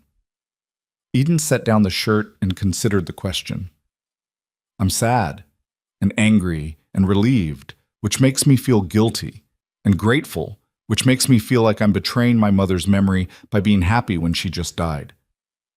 That's a lot to carry. Yes, but I'm managing. She traced the wood grain of the table with one finger. My mother once told me that grief is love with nowhere to go, so I'm trying to redirect it, put it into caring for your children, tending this house, building something that would make her proud. I think she'd be very proud. They sat in comfortable silence for a while, sipping coffee and listening to the night sounds outside. Coyotes calling in the distance, the wind moving through the cottonwoods, an owl hunting somewhere nearby. The Dry Hollow Fall Fair is in 3 weeks, Gideon said eventually. I usually take the children. It's not much, just some livestock competitions, contests for best preserves and such, a dance in the evening, but the children enjoy it. That sounds nice. I was thinking, if you wanted to enter something in the baking competition, I'd cover the entry fee. You make the best biscuits I've ever tasted, and that includes Catherine's, though don't tell her I said that. He smiled slightly. Wherever she is, she'd probably agree with me. Eden felt warmth spread through her chest. You think my biscuits are that good? I think you could win the whole competition, and I think it might be good for you to do something for yourself instead of always working for everyone else. I'll think about it. Good. And Eden? He caught her eye across the table. I want you to know that you're more than hired help around here. I hope you know that by now. He paused, searching for words. You're important to us. All of us. Before Eden could respond, before she could process the implications of what he was saying, Sarah's voice drifted down from upstairs. Papa? Miss Eden? I had a bad dream. The moment broke. Gideon stood, but Eden waved him back down. I'll go. Finish your coffee. She climbed the stairs and found Sarah sitting up in bed, her blonde hair wild around her face, eyes wide and frightened in the lamplight Eden had brought. What did you dream about, sweetheart? That Mama came back, but she didn't know who I was anymore. She looked right at me and didn't remember me. Sarah's voice cracked. Do you think that happens? When people die and go to heaven, do they forget about us? Eden sat on the edge of the bed and pulled the little girl into her lap. No, honey. I don't think they forget. I think they remember everything, all the love, all the good times, all the reasons they held on as long as they could. How do you know? Because my mama just died too, remember? And I have to believe she still knows me, still loves me, still watches over me. Otherwise it would hurt too much. Sarah was quiet for a moment, processing this. Then she said, Are you going to leave us too? What? No, sweetheart. Everyone leaves. Mama left and baby Jacob left, and even Miss Thompson, who used to bring us food after Mama died, she left too. Everyone always leaves. Eden's heart broke for this child who had learned too young that nothing was permanent, that love didn't guarantee presence. She cupped Sarah's small face in her hands and looked into those worried blue eyes. Listen to me carefully. I'm not going anywhere. Not unless your papa tells me to leave, and even then I'd probably argue with him about it. That got a small smile. I'm here, Sarah. I'm here and I care about you and your brothers and your papa. Do you understand? Promise? I promise. Sarah studied her face for a long moment, then nodded and burrowed into Eden's embrace. Can you stay until I fall back asleep? Of course. Eden held the little girl and hummed softly, an old lullaby her own mother used to sing. Sarah's breathing gradually slowed and deepened, her small body going heavy and warm with sleep. But even after she was clearly unconscious, Eden stayed watching her peaceful face and marveling at the trust this child had placed in her. When she finally crept back downstairs, she found Gideon still at the table, though the coffee cup was empty now. Everything all right? He asked. She had a nightmare about her mother not remembering her. Pain flashed across his face. She's been having those since Catherine died. I don't know how to fix it. You can't fix grief. You can only walk through it. Eden sat down across from him again. But maybe having more people around who love her helps. Gives her more anchors to hold on to. Is that what you are? An anchor? Eden met his eyes and saw something in them that made her breath catch. Something warm and complicated and frightening in its intensity. I'm trying to be, for all of you. The moment stretched between them, heavy with unspoken things. Then Gideon stood, breaking the spell. It's late. You should get some rest. He paused in the doorway. Thank you, Eden, for everything you do, for being exactly what we needed, even when we didn't know we needed it. After he left, Eden sat alone in the kitchen for a long time, staring at the dying fire and thinking about anchors and belonging and the strange, terrifying, wonderful way her life had transformed in just over a month. She'd come here as a girl who'd been traded for flour, who'd believed she was worthless. But somehow, in this house with these people, she was becoming someone else. Someone who mattered. Someone who was chosen. And that was worth more than all the flour in Wyoming.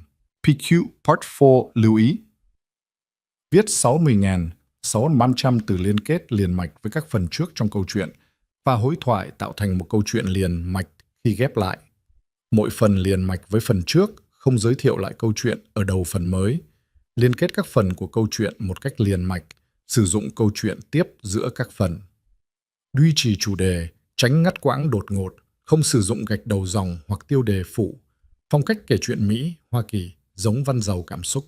Kể theo ngôi thứ 3, giữ đồ kịch tính không viết lan man, kết thúc phần không giới thiệu phần sau. Lưu ý trả lời trong mục tin nhắn không nhảy sang Document Part 1. The morning of the dry hollow fall. Fair dawned crisp and clear, with frost painting the grass silver and the sky that particular shade of blue that only came in October. Eden had been awake for hours, her stomach tied in knots, despite telling herself it was just a county fair, just a baking competition, nothing to be nervous about. But it felt like more than that. It felt like stepping out into the world as someone new. Not Caleb Marlowe's worthless daughter, but Eden, the woman who made the best biscuits Gideon Rhodes had ever tasted, the woman who belonged somewhere. She'd made 36 biscuits the night before, working by lamplight after the children went to bed. Her hands had known exactly what to do, the precise amount of lard to cut into the flour, the careful folding of the dough, the perfect temperature of the oven. These were biscuits her mother had taught her to make back when they still had a real kitchen, a real home, before everything had fallen apart. For you, Mama, she'd whispered as she'd pulled the golden rounds from the oven. This is for you. Now as the household stirred to life, Eden packed the biscuits carefully into a basket lined with clean cloth.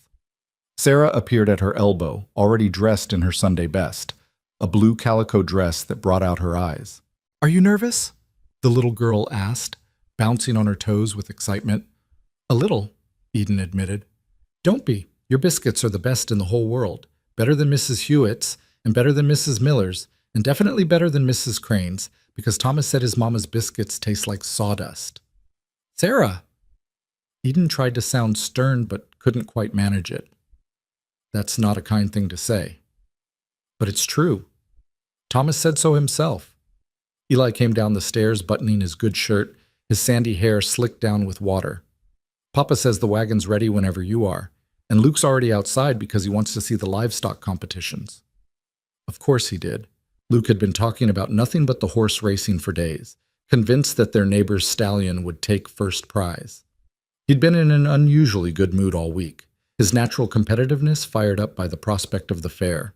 Gideon appeared in his doorway, and Eden's breath caught slightly. He'd dressed in his best clothes, dark trousers, a clean white shirt, a vest that emphasized his broad shoulders. His dark hair was still damp from washing, and he'd shaved, revealing the strong line of his jaw. He looked like a different man from the work-worn rancher she saw every day, dignified, almost handsome in a rugged way that made her heart do strange things. "Ready?"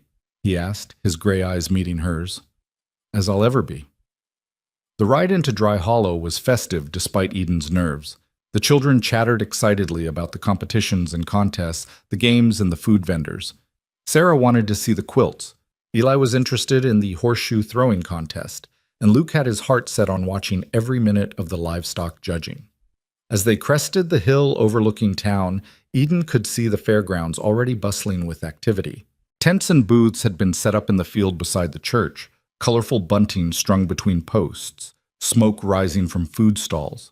Wagons and horses crowded the makeshift parking area, and people milled about in their finest clothes. Farmers and ranchers, townspeople, and distant neighbors, all gathered for this annual celebration.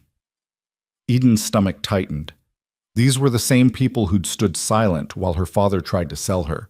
The same people who'd watched her humiliation and done nothing until Gideon had stepped in. "Hey." Gideon's voice was quiet, meant only for her. "You belong here as much as anyone, more than most. Don't let anyone make you feel otherwise." She nodded, grateful for his steadiness, and straightened her spine. She was Eden Rhodes. No, not Rhodes. She wasn't family.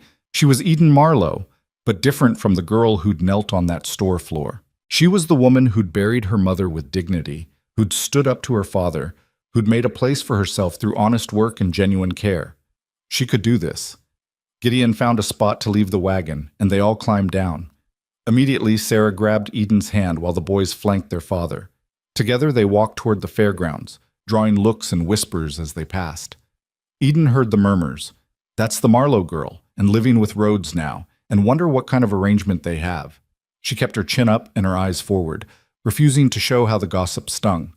The baking competition tent was near the center of the fairgrounds, already crowded with women arranging their entries on long tables. Eden recognized Mrs. Hewitt, who gave her a small, almost apologetic smile. Mrs. Miller was there with her famous apple pie.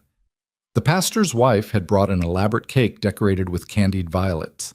And there, holding court near the judge's table, was Clara Morrison, the mayor's wife, Dry Hollow's self-appointed social queen, and a woman who'd made it clear she thought Eden was exactly what Caleb Marlowe had called her: worthless. "Well, well," Clara said loudly as Eden approached with her basket. "Look who decided to enter the competition. Tell me, dear, are these biscuits made with charity flour, or did you actually purchase the ingredients yourself?" The tent went quiet. Every woman there turned to watch, waiting to see how Eden would respond. Before Eden could speak, a new voice cut through the tension. "Mrs. Morrison, I do believe those are the same ingredients we all use: flour, lard, salt, and skill. Though I suppose the last one might be in shorter supply for some of us than others." Mrs. Hewitt had stepped forward, her weathered face set with unexpected steel. "Now, are you going to let the girl enter her biscuits in peace? Or do I need to remind everyone that you won last year with a recipe you got from that traveling salesman's wife? The one from Denver who definitely did all the actual baking?" Clara's face flushed red. "I don't know what you're—" "Course you don't. Just like you don't know how Eden Marlowe has turned the Rhodes household from a disaster into a proper home. Just like you don't know that she tends a garden and raises those children like they're her own and never complains or puts on airs." Mrs. Hewitt crossed her arms. "Some of us notice real quality when we see it, Clara, even if it comes in simple packaging." Other women began nodding, murmuring agreement. The pastor's wife moved to stand beside Mrs. Hewitt. Even Mrs. Miller, whose son Thomas had defended Eden in the store that day, stepped closer. Clara looked around at the shifted allegiances and seemed to realize she'd miscalculated. "Well, I was only making conversation." She sniffed and turned away, but the damage to her authority was done. Eden set her basket on the table with shaking hands. Mrs. Hewitt came over and patted her shoulder. "Don't you mind her, dear. She's been needing someone to take her down a peg for years. Your biscuits look beautiful." She lowered her voice. "Between you and me, I think you've got a real chance at winning. And wouldn't that just burn Clara's biscuits?" Despite everything, Eden felt herself smile. "Thank you for standing up for me. Should have done it sooner. Should have done it that day in Tully's store. I'm ashamed it took me this long to find my courage." Mrs. Hewitt squeezed her hand. "But I'm finding it now. We all are. You've shown us what real strength looks like, girl. Time we returned the favor." The judging wouldn't happen until afternoon, so Eden left her entry and went to find Gideon and the children. She found them at the livestock pens, where Luke was practically vibrating with excitement over the horses while Eli studiously examined the cattle and Sarah tried to pet every animal within reach.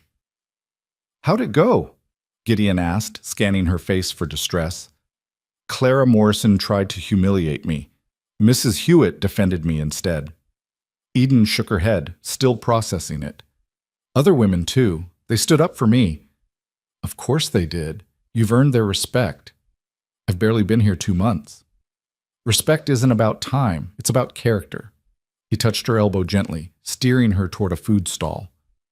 "Come on, let's get something to eat before the competitions start. The children have been eyeing those meat pies since we arrived." They bought food and found a spot in the shade to eat. Meat pies and apple cider, fresh bread, and cheese. The children ate with the single-minded focus of the perpetually hungry, and Eden found herself relaxing slightly. This wasn't so bad. The fare was actually pleasant when you weren't worried about public humiliation. After lunch, they split up. Luke went with his father to watch the horse competitions. Eli wanted to see the horseshoe tournament. Sarah dragged Eden toward the craft displays, chattering about all the beautiful quilts and preserves and needlework. They were admiring a particularly intricate quilt when Eden heard a familiar snide voice behind her. "Quite the domestic arrangement you've got there, playing house with a widower and his children." Eden turned to find Martha Kincaid, Clara Morrison's closest friend and second in command of Dry Hollow's Gossip Brigade. She stood with 2 other women, all 3 of them wearing expressions of false concern that barely masked their malice. "It's not an arrangement," Eden said evenly. "It's employment. I work for Mr. Rhodes as a housekeeper." "Is that what you call it?" Martha's smile was sharp as a knife. "Seems convenient, doesn't it? Pretty young woman moves in with a lonely widower. Everyone knows what that leads to." "It leads to clean floors and fed children," Eden replied, keeping her voice level despite the anger building in her chest. "But I suppose that's hard to understand for women who've never had to work for their bread." Martha's eyes narrowed. "Careful, girl. You might have fooled some people into thinking you're respectable, but we all know the truth. Your father sold you like a—" "My father tried to," Eden interrupted, her voice going cold and hard. "And Mr. Rhodes stopped him. He gave me a choice and a chance, which is more than you've ever given anyone who wasn't born into your precious social circle." She felt Sarah's hand tighten around hers, felt the little girl pressing close. Eden took a breath and softened her tone, aware that children were watching, listening, learning how to face cruelty with grace. "Now, if you'll excuse us, Sarah and I are going to look at the quilts. We're not interested in participating in whatever game you're playing." She turned to walk away, but Martha wasn't finished. "Everyone's talking about it, you know, wondering when the widower's going to make an honest woman of you. Or if he even needs to, given that you're already living under his roof like a—" "That's enough." The voice came from behind them, and Eden turned to see Thomas Crane standing there, no longer the awkward young man from the store, but someone older, harder, fed up with watching cruelty go unchecked. Several other young people stood with him, including the Miller brothers and a few others Eden recognized from church. "You don't get to talk to her like that," Thomas continued, stepping forward. "Miss Eden's done more good in 2 months than you've done in your whole life, Mrs. Kincaid. She's raising those Rhodes children with more love and patience than most natural mothers show. She's earned her place through hard work and genuine care. What have you earned except a reputation for cruelty?" Martha sputtered, her face going red. How dare you speak to me that way? The same way you speak to others, apparently. Thomas looked at Eden. Don't let them chase you off, Miss Eden. Most folks around here are glad you're at the Rhodes place. We've seen the difference you've made. Other voices chimed in, agreement, support, validation. Eden felt tears prick her eyes, but refused to let them fall. She wouldn't give Martha and her friends the satisfaction. Thank you, she said to Thomas and the others. Then she took Sarah's hand and walked away with her head high, leaving the gossips to stew in their own venom. Those were mean ladies, Sarah whispered once they were out of earshot. Yes, they were. Why were they being mean to you? Eden considered how to explain it in terms a 5-year-old could understand. Some people feel better about themselves by making others feel small. It's not about me, really. It's about them being unhappy. Are you unhappy? Eden looked down at this little girl who'd lost her mother but was learning to trust again, who brought her drawings and asked her to braid her hair and believed Eden would keep her promises. She thought about Luke standing up to her father at the cemetery, about Eli reading to her in the evenings, about Gideon's steady presence and quiet respect. No, sweetheart, I'm not unhappy at all. The afternoon wore on. They watched the horseshoe competition. Eli came in 3rd place and beamed with pride. They saw Luke's favorite horse take 2nd in the racing competition, which he declared was robbery because that stallion was clearly faster than the winner. They ate too much candy from the vendors and watched a juggler perform tricks that made Sarah shriek with delight. Finally, as the sun began its descent toward the horizon, the announcement came that the baking competition winners would be revealed. Eden's stomach clenched with nerves as they made their way back to the competition tent. A small crowd had gathered, and the judges, 3 men from a neighboring county, brought in to ensure fairness, stood at the front with ribbons in hand. Gideon appeared at Eden's side, somehow sensing she needed support. Win or lose, you should be proud, he murmured. You put yourself out there. That takes courage. The head judge cleared his throat. Ladies and gentlemen, we've had the pleasure of sampling some truly excellent baking today. Every entry showed skill and care, but there can only be one winner in each category. He went through the other categories first. Best pie went to Mrs. Miller, best cake to the pastor's wife, best preserves to a woman Eden didn't know from a ranch 20 miles north. Each winner received polite applause and a ribbon. And now for the best biscuits. The judge smiled. This was perhaps our hardest decision. We had many fine entries, but one stood out for its perfect texture, golden color, and flavor that reminded all 3 of us of our mother's kitchens. The first place ribbon for best biscuits goes to Miss Eden Marlowe. For a moment, Eden couldn't process the words. She just stood there, frozen, while Gideon gave her a gentle push forward. Then Sarah was squealing and jumping up and down, and Eli was clapping enthusiastically, and Luke was grinning like he'd won the competition himself. Eden walked forward on shaking legs to accept the blue ribbon. The judge shook her hand warmly. Outstanding work, miss. Best biscuits I've had in years. You should be very proud. Thank you, she managed, her voice barely working. Thank you so much. The crowd applauded, genuine warm applause. Mrs. Hewitt was beaming. The pastor's wife nodded approval. Even some of the younger women were smiling, pleased to see someone new win instead of the usual suspects. And there, at the back of the crowd, Clara Morrison stood with her mouth pressed into a thin line of displeasure, while Martha Kincaid looked like she'd bitten into something sour. Eden didn't gloat. She just accepted her ribbon with grace and walked back to where Gideon and the children waited. Sarah crashed into her with a hug that nearly knocked her over. You won! You won! I knew you would! We all knew, Eli added, his shy smile warm. Luke just nodded, trying to look nonchalant but failing to hide his pride. Good job, Miss Eden. And Gideon looked at her with something in his eyes that made her heart race. Pride, yes, but something else too. Something deeper and more complicated that she wasn't ready to name. Told you, was all he said. But the way he said it felt like so much more.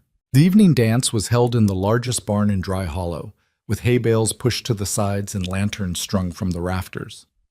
A small band, fiddle, guitar, and harmonica, played lively tunes that had people clapping and stomping their feet. The children ran wild with the other youngsters, burning off the energy they'd accumulated throughout the day. Eden stood near the wall, her blue ribbon pinned to her dress, watching the dancers spin and laugh. She'd never been to a dance before. Her father had considered such things frivolous, and even if he hadn't, no one would have invited Caleb Marlowe's daughter to participate. "You should dance," Mrs. Hewitt said, appearing beside her with cups of punch. "You've earned the right to celebrate. I don't know how. It's not complicated. You just move your feet and try not to step on your partner too much." She winked. "And I happen to know Gideon Rhodes is a fine dancer. His Catherine taught him back when they were courting." Eden's cheeks flushed. "Oh, I couldn't." "Why not? You're young. You've just won a competition, and there's music playing. Seems like the perfect time to learn something new." Before Eden could protest further, Gideon appeared as if summoned. He'd removed his vest at some point during the day, and his shirt sleeves were rolled up to his elbows. There was a lightness about him she rarely saw, the weight of daily responsibility temporarily lifted. "Would you like to dance?" he asked, extending his hand. Eden's heart hammered. "I don't know how." "Then I'll teach you, if you trust me." Did she trust him? She looked at this man who'd bought her freedom, who'd given her a home, who'd stood beside her at her mother's grave, and defended her honor without being asked. This man whose children had become like family, whose presence made her feel both safe and dangerously hopeful. "Yes," she said, placing her hand in his. "I trust you." He led her onto the makeshift dance floor as the band struck up a waltz. His hand found the small of her back, warm and steady, while his other hand held hers with careful respect. They were closer than they'd ever been, close enough that she could see the flecks of silver in his gray eyes, could smell the clean scent of soap and sun on his skin. "Just follow my lead," he said softly. "Don't think too hard about it. Just feel the music and move with me." It was awkward at first. Eden stepped on his feet twice and apologized profusely, but Gideon just smiled and patiently corrected her movements. Gradually, she began to understand the rhythm, the way his body telegraphed which direction they'd turn. The dance floor wasn't crowded, and he kept them in a small area where she wouldn't collide with other couples. "There," he said after a minute. "You're getting it. I'm trying not to cripple you. You're doing fine. Better than fine." He spun her carefully, and Eden felt something loosen in her chest, something she'd been holding tight for so long she'd forgotten it was there. Joy, maybe, or possibility. They danced through one song, then another. Other couples smiled at them as they passed. The children waved from the sidelines where they were sharing cookies with friends. And Eden, for the first time in her life, felt like she belonged to something bigger than survival. She belonged to this moment, this music, this community that was slowly accepting her as one of their own. When the music finally slowed for a more intimate dance, the kind meant for courting couples, Eden expected Gideon to release her, to step back and maintain the appropriate distance between employer and employee. Instead, he pulled her slightly closer and lowered his voice so only she could hear. "I need to ask you something," he said, "and I want you to answer honestly." Eden's breath caught. "All right. Are you happy here? At the ranch? With me and the children? Is this what you want? Or are you just staying because you feel like you have no other choice?" The question caught her off guard. She looked up at him, at the vulnerability in his eyes, and realized this strong, steady man was afraid of her answer. "I'm happy," she said truthfully. "Happier than I've been in years. Maybe ever. The children, they've become so important to me. And you," she faltered, not sure how much to reveal. "You've given me more than just employment. You've given me dignity, a place to belong. I don't stay because I have no choice.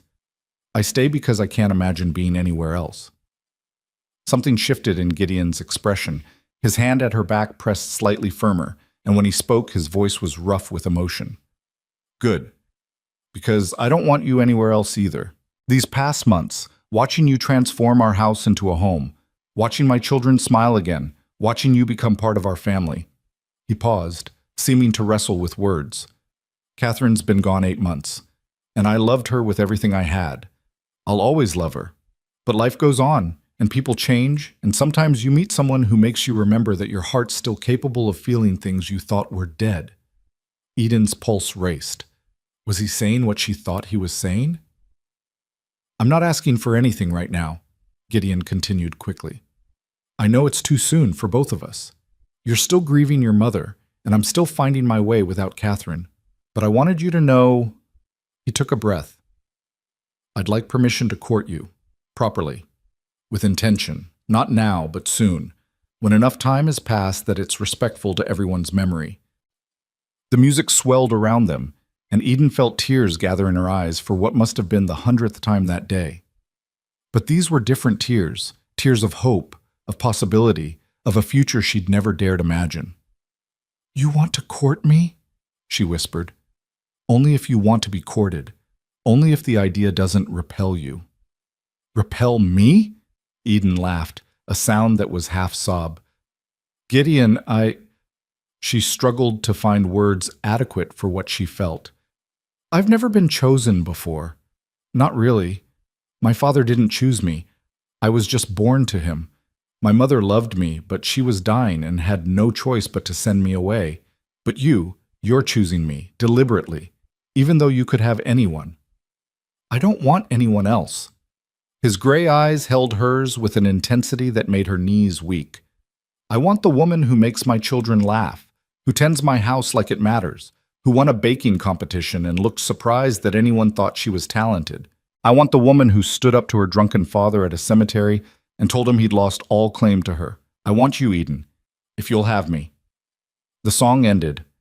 Other couples began leaving the floor, but Gideon and Eden stood still, caught in this moment of confession and connection.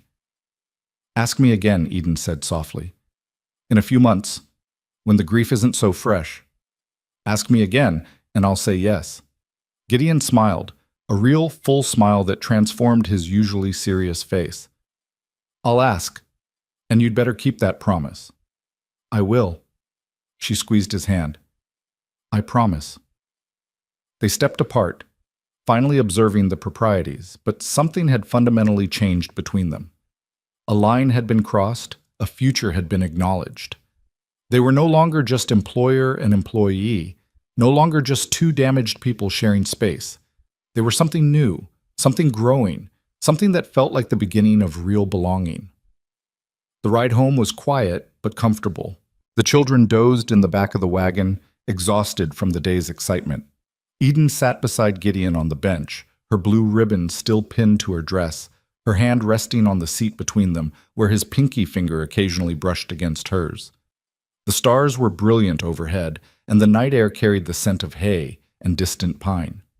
Somewhere in the darkness, coyotes called to each other, and an owl hunted silently through the trees. Thank you, Eden said softly. For today, for the competition, for the dancing, for... She paused. For everything. You earned it all yourself. I just drove the wagon. You did more than that. You gave me courage to be seen, to step out and claim something for myself instead of just surviving. You've always had that courage. You just needed the opportunity to use it. They lapsed into companionable silence, and Eden found herself thinking about the journey that had brought her here. From that humiliating morning in Tully's general store to this moment of connection and hope. She'd been traded like grain, dismissed as worthless, but she'd walked out of that store and into a life where she mattered. Her mother had told her to live, to be happy, to know her worth. And she was doing exactly that. The homestead appeared in the distance, dark except for the lamp they'd left burning in the kitchen window. Home. When had she started thinking of it that way? When had this weathered house and the people inside it become the center of her world? Gideon pulled the wagon to a stop and helped the sleepy children down. Luke was steady enough to walk on his own, but Eli was practically unconscious. Gideon scooped him up easily while Eden took Sarah's hand. Come on, sweetheart, let's get you to bed. Inside, the house was warm and welcoming. Eden tucked Sarah in while Gideon handled the boys, and when she came back downstairs, she found him in the kitchen making tea. Thought you might want some before bed, he said, handing her a cup. They sat at the table together, just as they had countless times before. But everything felt different now, charged with possibility, weighted with promise. My mother would have liked you, Eden said suddenly. She would have approved. Of me courting you? Of you, period. She wanted me somewhere safe with someone good. And you, Eden smiled. You're the best man I've ever known. Gideon's cheeks colored slightly. I'm just a rancher trying to raise his children right. You're more than that. And I think you know it. She finished her tea and stood. I should get to bed. Tomorrow comes early. Eden. He caught her hand as she passed. I meant what I said tonight. Every word. I know. I meant what I said too. She squeezed his fingers. Good night, Gideon. Good night. She went to her room and changed into her nightgown, then sat on the edge of her bed with the blue ribbon in her hands. First place. Best biscuits. Chosen. Worth. She'd learned her worth wasn't measured in sacks of flour or her father's opinion or the gossip of small-minded women. Her worth was in the love she gave and received, in the work of her hands, in the family she was building from the ruins of the old. Eden pinned the blue ribbon to the wall above her bed where she'd see it every morning. A reminder of the day she'd stepped into her future, the day she'd let herself believe she deserved good things. Outside, the Wyoming wind whispered through the cottonwoods, and somewhere in the darkness, an owl called, a sound that was both lonely and beautiful, like everything in this harsh, wonderful land. Eden lay down and closed her eyes, and for the first time in years she fell asleep without fear, without grief, without doubt. She fell asleep knowing she was exactly where she belonged. PQ Part 5 Louis Việc sao khăn trăm mùa shades sau son 100 to liên kết liền mạch với các phần trước trong câu chuyện và hội thoại tạo thành một câu chuyện liền mạch khi ghép lại. Mỗi phần liền mạch với phần trước không giới thiệu lại câu chuyện ở đầu phần mới. Liên kết các phần của câu chuyện một cách liền mạch, sử dụng câu chuyện tiếp giữa các phần. Duy trì chủ đề, tránh ngắt quãng đột ngột, không sử dụng gạch đầu dòng hoặc tiêu đề phụ. Phong cách kể chuyện Mỹ, Hoa Kỳ, giống văn giàu cảm xúc. Kể theo ngôi thứ 3, giữ đồ kịch tính không viết lan man, phần 5 giải quyết hết vấn đề và kết thúc trọn vẹn câu chuyện. Lưu ý trả lời trong mục tin nhắn không nhảy sang document Part 5.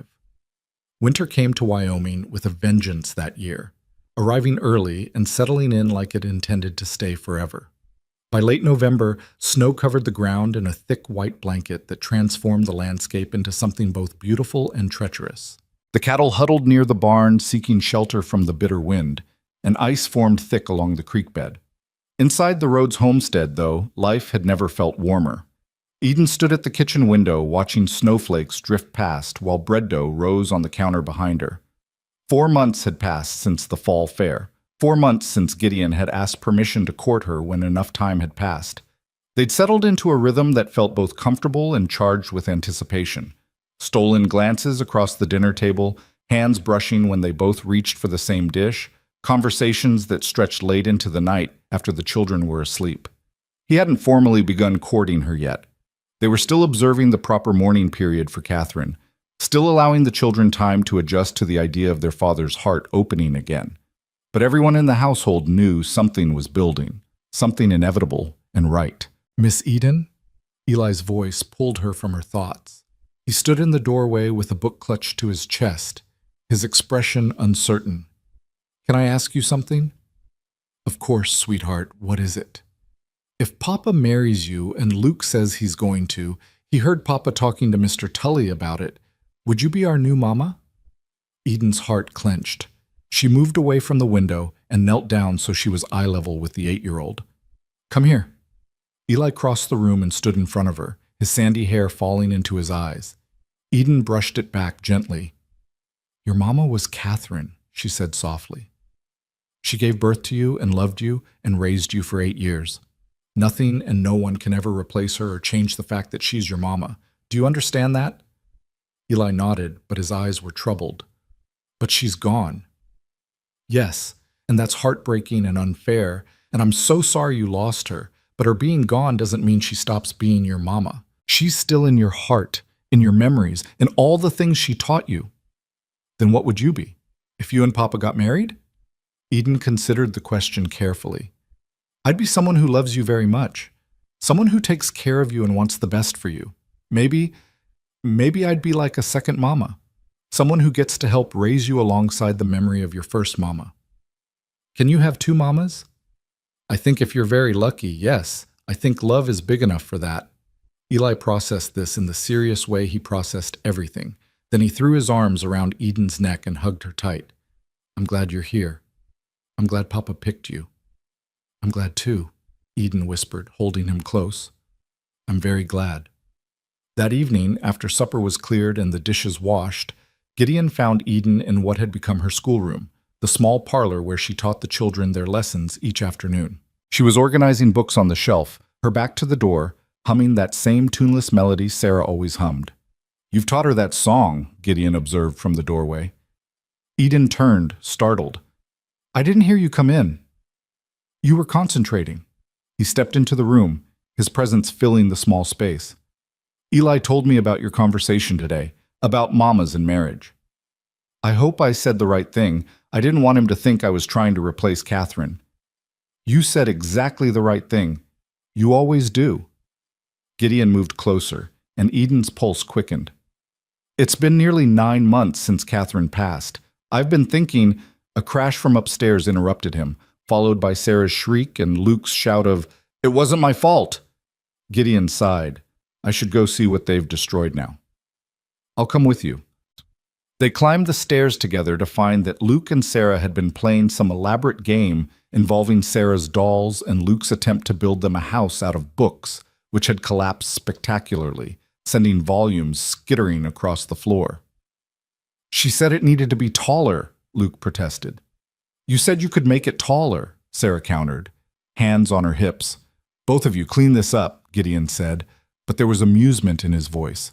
And no more engineering projects after dark. Yes, Papa, they chorused. As Eden and Gideon headed back downstairs, she felt his hand briefly touch the small of her back, a gesture that was becoming familiar, intimate in its casualness. In the kitchen, she began preparing tea while he added wood to the fire. You were saying something before we were interrupted? Eden prompted. Gideon straightened from the fireplace and dusted off his hands. For a moment, he just looked at her, his gray eyes reflecting the firelight, and Eden saw something in his expression that made her breath catch. Walk with me tomorrow? He asked. After breakfast, if the weather holds? Just the two of us. The children? Luke's old enough to watch them for an hour. I need to talk to you, Eden, really talk to you, away from little ears and daily distractions. She nodded, her heart hammering. All right, I'd like that. That night, Eden lay awake long after the house had gone silent, staring at the ceiling and wondering what tomorrow would bring. She knew what she hoped for, had known for months now, if she was honest with herself. But hope was a dangerous thing when you'd spent so many years learning not to hope at all. Morning dawned clear and cold, the sky that brilliant blue that only came after fresh snow. Eden dressed carefully in her best everyday dress and braided her hair with hands that trembled slightly. At breakfast, the children seemed to sense something momentous was approaching.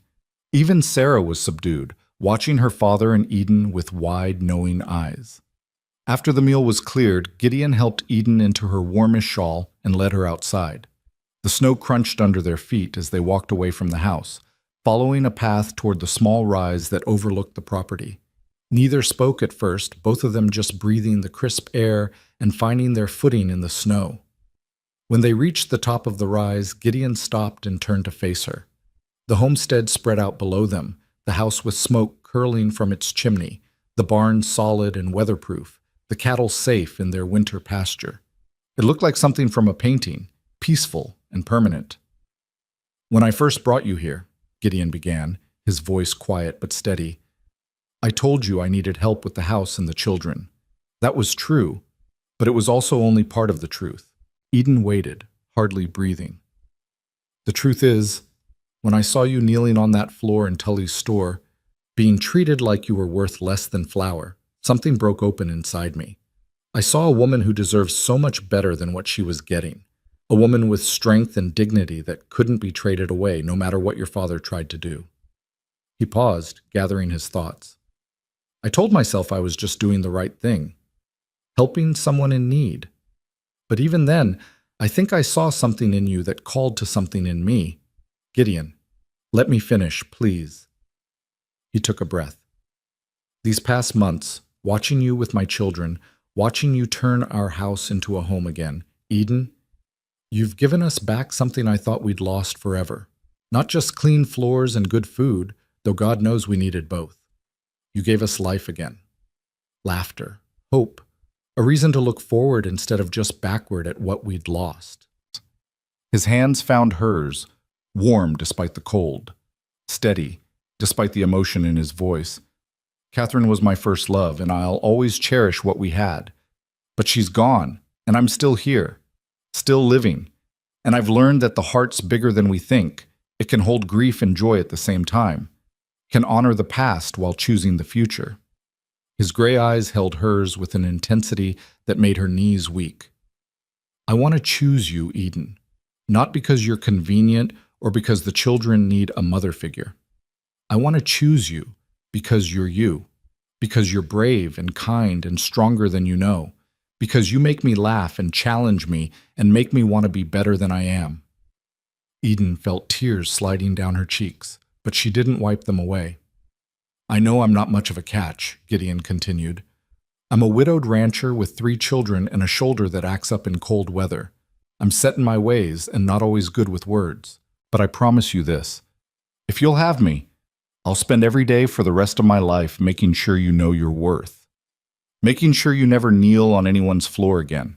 Making sure you're cherished and protected and valued exactly as you deserve. He released one of her hands and reached into his pocket, pulling out a simple gold band. It wasn't fancy, just a smooth circle of metal that caught the winter sunlight and gleamed warmly. This was my mother's ring. She gave it to me before she died and told me to give it to a woman worthy of wearing it. A woman with strength and character. He held the ring between them. Eden Marlowe, will you marry me? Will you let me spend the rest of my life showing you that you're worth more than all the flour in Wyoming, more than gold or silver or anything else this world measures by? Eden couldn't speak past the tears clogging her throat. All she could do was nod frantically, laughing and crying at the same time. Yes, she finally managed. Yes, Gideon, yes. 1,000 times yes. His face broke into the widest smile she'd ever seen him wear. He slipped the ring onto her finger. It fit perfectly, like it had been made for her, and then he pulled her into his arms and held her tight. Eden buried her face against his chest and let herself cry, let herself feel the overwhelming rush of joy and relief and gratitude that came with being chosen. Really, truly chosen. I love you, she whispered against his coat. I think I've loved you since that first day when you gave me back my dignity, when you made me stand up instead of kneel. I love you too, Gideon murmured into her hair. God, Eden, I love you so much. They stood there holding each other while the snow began to fall again, soft flakes drifting down around them like blessings. Finally, Gideon pulled back enough to look at her face. We should probably tell the children before they break something trying to watch us through the windows. Eden laughed, wiping at her tears. Do you think they'll be all right with this? I think they've been waiting for this since the day you braided Sarah's hair with those blue ribbons. He kissed her forehead gently. Come on, let's go tell them they're getting a new mother. They walked back to the house hand in hand, and before they even reached the door, it flew open. All 3 children tumbled out, not even bothering with coats, their faces alight with excitement and hope. Did you ask her? Sarah practically shrieked. Did she say yes? Did you see the ring? Eli added, craning to look at Eden's hand. Luke hung back slightly, trying to maintain his 12-year-old dignity, but his eyes were bright with emotion. So you're really going to marry her, Papa? Gideon pulled Eden close to his side. I really am, if that's all right with you children. All right? Sarah launched herself at Eden, wrapping her small arms around her waist. It's the best thing ever. Now you can be our mama for real. Eli joined the embrace, and even Luke stepped forward to offer a handshake that turned into an awkward but genuine hug. Welcome to the family, he said gruffly. Officially. Eden held these children who had become hers and felt something settle deep in her chest. This was what her mother had wanted for her, this belonging, this love, this life built on choice rather than circumstance. That afternoon, while the children played in the snow and Gideon tended to ranch work, Eden sat at the kitchen table and wrote a letter. It was addressed to no one, just words on paper that she needed to speak to the mother who would never read them. Dear Mama, you told me to live, and I'm living. You told me to be happy, and I'm happier than I ever imagined possible. You told me to know my worth, and I'm learning every day what it means to be valued. I'm going to marry Gideon Rhodes in the spring. He's a good man, Mama. The kind of man you always hoped I'd find, steady and honest and kind. He has 3 children who are teaching me what it means to be loved without conditions. Together, we're building something that feels like forever. I wish you could be here to see it, to walk me down the aisle or help me plan the ceremony, or just sit with me and tell me I'm doing the right thing. But I feel you with me anyway. In the way I braid Sarah's hair like you used to braid mine. In the recipes I cook that you taught me. In the strength I found when I needed it most. Strength you gave me by loving me, even when you had nothing else to give. Thank you, Mama, for everything. For fighting to stay alive long enough to see me safe.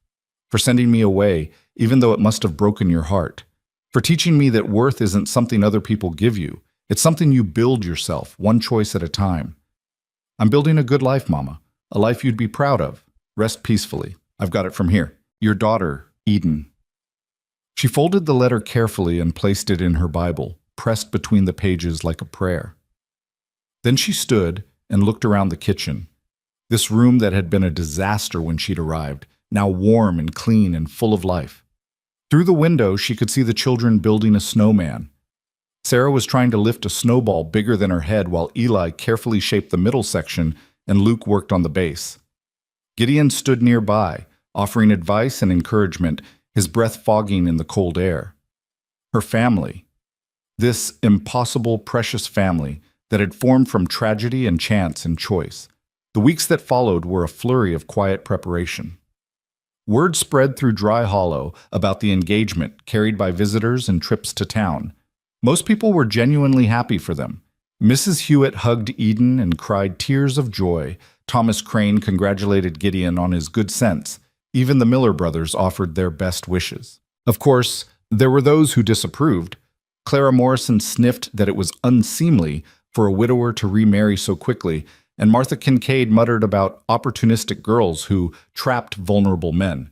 But their voices grew quieter as more people rallied around Eden and Gideon's happiness. The pastor agreed to perform the ceremony in early April, when the worst of the winter would be past, but before the spring planting demanded all of Gideon's attention. They would marry in the church with the whole community invited, making it clear this was a real marriage, a public commitment, not something shameful to be hidden. Eden began work on her wedding dress with help from Mrs. Hewitt and the pastor's wife. It was simple but beautiful, cream-colored cotton with modest sleeves and a high neckline, embroidered with small flowers along the hem. She worked on it in the evenings while the children did their lessons, each stitch a meditation on the future she was sewing toward. Winter deepened and then began its slow retreat. By March, the snow had started melting in earnest, revealing the brown grass beneath and transforming the landscape into a muddy mess. But Eden found beauty even in the mud. It meant spring was coming, meant new life, meant her wedding day was approaching. One evening in late March, Eden was tucking Sarah into bed when the little girl asked, "Will you wear Mama's ring at the wedding?" Eden looked down at the gold band on her finger. "This ring?" "Yes, sweetheart. Your grandmother gave it to your papa to give to someone special." Mama wore a different ring, the one Papa gave her when they got married. It had a tiny diamond. Sarah's face was thoughtful. "He keeps it in the box in his room, with her other things." "That's right. Those are special memories of your mama that your papa will always treasure." "Do you think Mama would be happy about you and Papa getting married?" It was a question Eden had asked herself many times. "I think your mama loved your papa and you children more than anything. And I think if she could see how happy we are, how well you're all doing, she'd be glad. She wouldn't want your papa to be alone forever or for you children to grow up without someone to care for you." "That's what Eli says too. He says Mama would like you because you make Papa smile." Sarah snuggled deeper into her blankets. "I think she would like you. I think she'd say thank you for taking care of us." Eden kissed Sarah's forehead, her heart full. "Sleep well, sweetheart. Dream good dreams. I will. I'm going to dream about the wedding, about you and your pretty dress, and Papa looking handsome, and all of us being a real family forever and ever. Forever and ever, Eden agreed softly. That sounds perfect. April arrived with unexpected warmth and the smell of earth waking up. Wildflowers began pushing through the dirt, adding splashes of color to the brown landscape. Birds returned from their winter migrations, filling the air with song.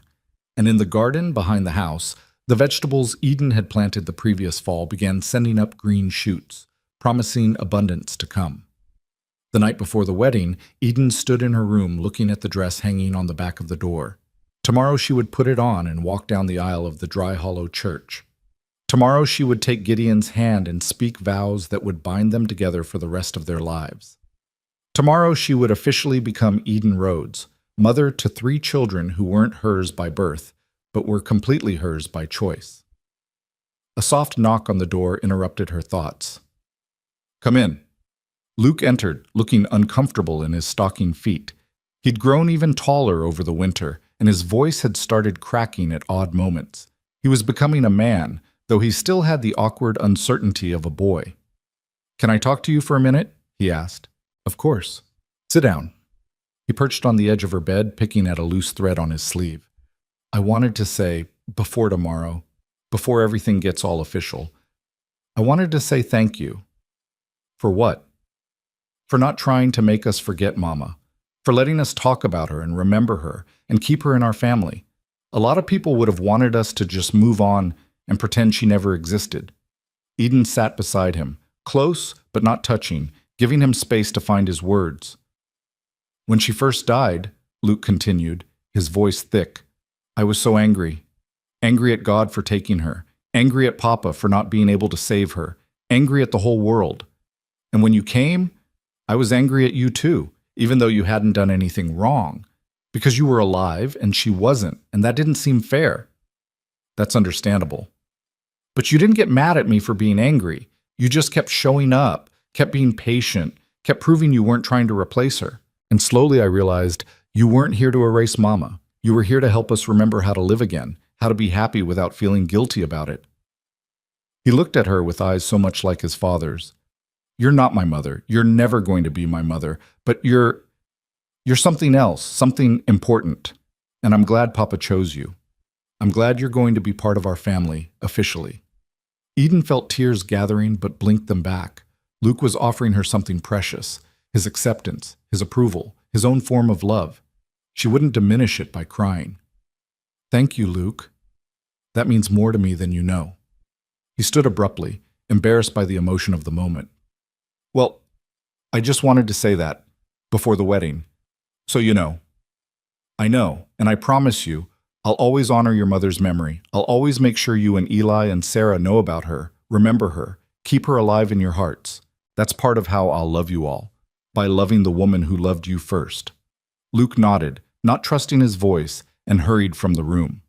Eden sat in the silence that followed, thinking about the complicated beauty of blended families, of honoring the past while building the future, of love that expanded to make room for everyone who needed it. The wedding day dawned clear and bright, with a breeze that carried the scent of spring flowers and new grass. Eden woke early and lay in bed for a moment, savoring the quiet and thinking about all the mornings she'd woken in this room, mornings of uncertainty and grief and gradual healing. This would be her last morning waking as a single woman, her last morning as just hired help instead of wife and mother. Mrs. Hewitt and the pastor's wife arrived mid-morning to help Eden prepare. They styled her hair into an elegant twist with small white flowers tucked into the braids. They helped her into her dress and adjusted the fit until everything hung perfectly. When Eden finally looked at herself in the mirror, she barely recognized the woman staring back. She looked happy. She looked loved. She looked like someone who knew her own worth. "Your mother would be so proud," Mrs. Hewitt said softly, dabbing at her eyes. "I wish she could have seen you like this." "She can," Eden replied with certainty. "Wherever she is, she can see. And she's smiling." The church was packed when they arrived. It seemed like everyone from Dry Hollow and the surrounding ranches had come. drawn by genuine affection for the couple and probably also by curiosity about the young woman who'd gone from being sold for flour to marrying one of the most respected ranchers in the territory. Eden waited in the small room at the back of the church while the guests settled. Through the door, she could hear the murmur of conversation, the occasional laugh, the rustle of people finding their seats. Her heart hammered with nerves and excitement. Sarah appeared in the doorway, looking like a little angel in her blue dress with flowers in her blonde hair. "Papa says it's time. Are you ready?" Eden took a deep breath and looked at this child who would officially become her daughter in a few minutes. "Yes, sweetheart, I'm ready." There was no one to walk Eden down the aisle. Her father was lost to drink and bitterness, and there was no other male relative to do the honor. But as she stood at the back of the church, looking down the aisle to where Gideon waited at the altar with the pastor, she realized she didn't need anyone to give her away. She was giving herself. Freely, deliberately, with full knowledge of what she was choosing. The organ began playing, and Eden started walking. Every eye in the church turned toward her, but she only saw Gideon. He stood tall and steady in his best suit, his dark hair neatly combed, his gray eyes fixed on her with an expression that made her knees weak. Luke and Eli stood beside him as witnesses, both boys scrubbed clean and trying to stand still. Sarah walked ahead of Eden, dropping flower petals with solemn concentration. When Eden reached the altar, Gideon extended his hand. She placed hers in it, and his fingers closed around hers, warm, solid, sure. "Dearly beloved," the pastor began, "we are gathered here today to witness the union of this man and this woman in holy matrimony." The ceremony passed in a blur of words and promises. Eden spoke her vows clearly, her voice steady despite the emotion threatening to overwhelm her. She promised to love and honor, to stand by Gideon in sickness and health, prosperity and hardship, for as long as they both lived. Gideon's voice was deep and firm as he made his own promises. His eyes never left hers, and in them she saw everything they'd been through and everything they were promising to build together. When it came time for rings, Eli stepped forward with a small cushion. On it sat 2 bands, the simple gold ring Gideon had already given Eden, and a new one for Gideon that Eden had purchased with her savings from months of work. "With this ring I thee wed," Eden said, sliding it onto Gideon's finger. "With this ring I thee wed," Gideon echoed, replacing the ring on Eden's hand with the same one, now blessed by the ceremony. "By the power vested in me," the pastor proclaimed, "I now pronounce you husband and wife. Gideon, you may kiss your bride."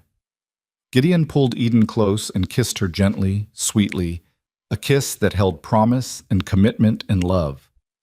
The church erupted in applause and cheers, and when they finally broke apart, Eden saw that she wasn't the only one crying. Mrs. Hewitt was sobbing into her handkerchief. Several other women were dabbing at their eyes, and even Ephraim Tully looked suspiciously misty. They walked back down the aisle together, husband and wife, followed by 3 children who were grinning from ear to ear. Outside, people threw rice and called out congratulations. Eden laughed and ducked her head against Gideon's shoulder, feeling more joy than she'd thought possible. The celebration afterward was held at the Rhodes homestead, now officially Eden's home too. Tables had been set up outside, laden with food that neighbors had brought. There was music and dancing, children running wild, adults sharing stories and laughter. The sun shone warm and bright, turning everything golden. Eden moved through the crowd accepting congratulations and well wishes. Even some of the women who'd been unkind before seemed genuinely happy for her now.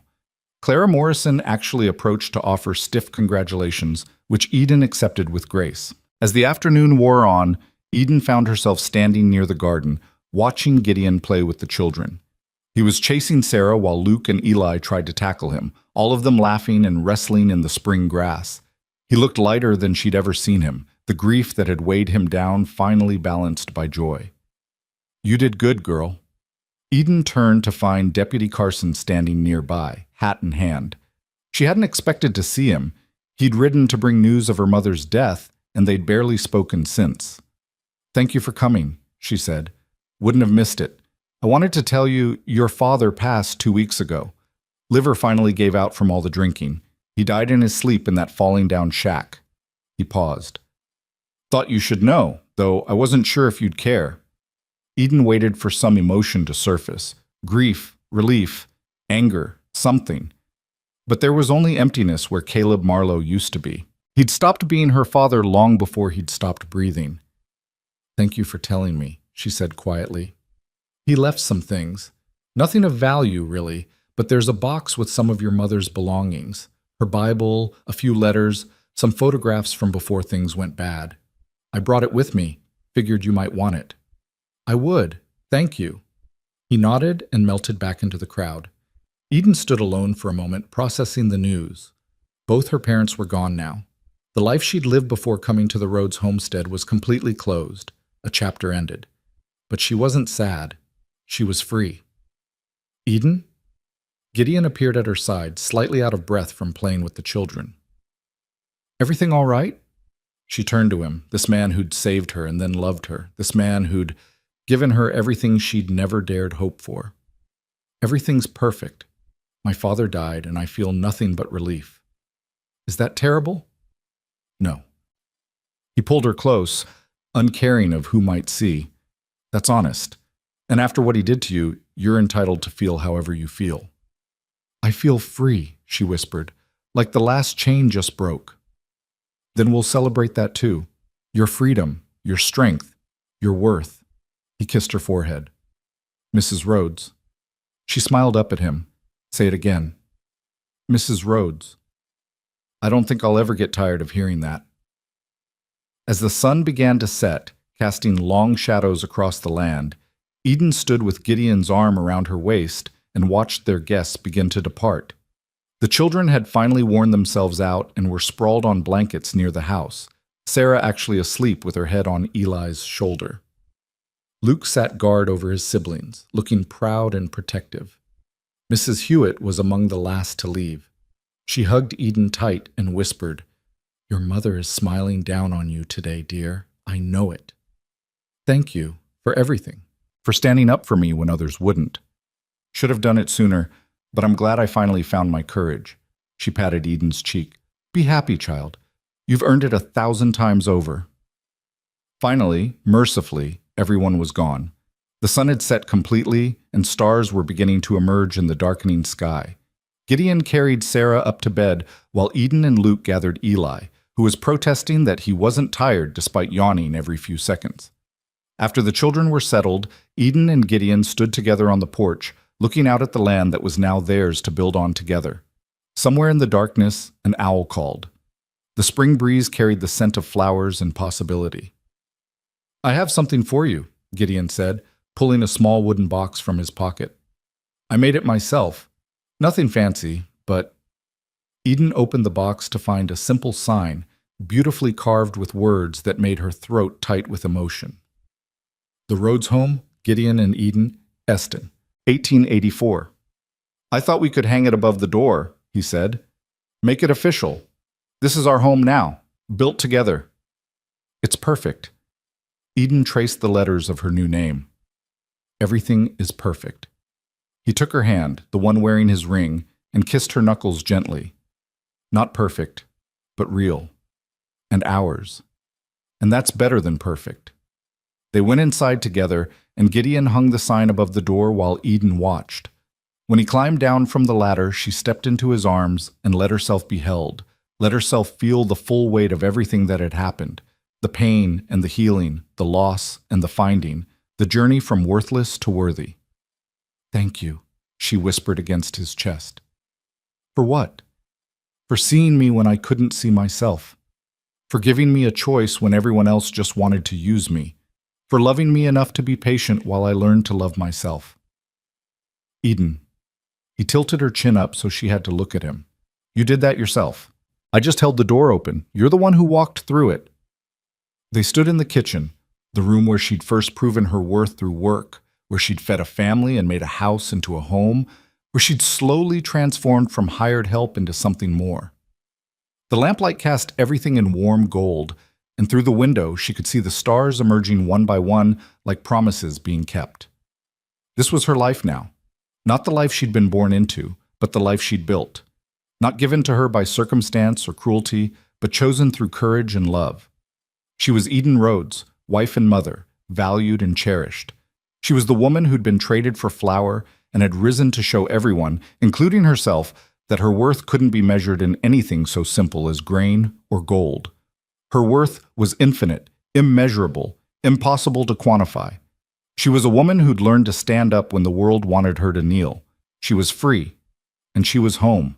Gideon led her upstairs to the room that had been his alone, that was now theirs to share.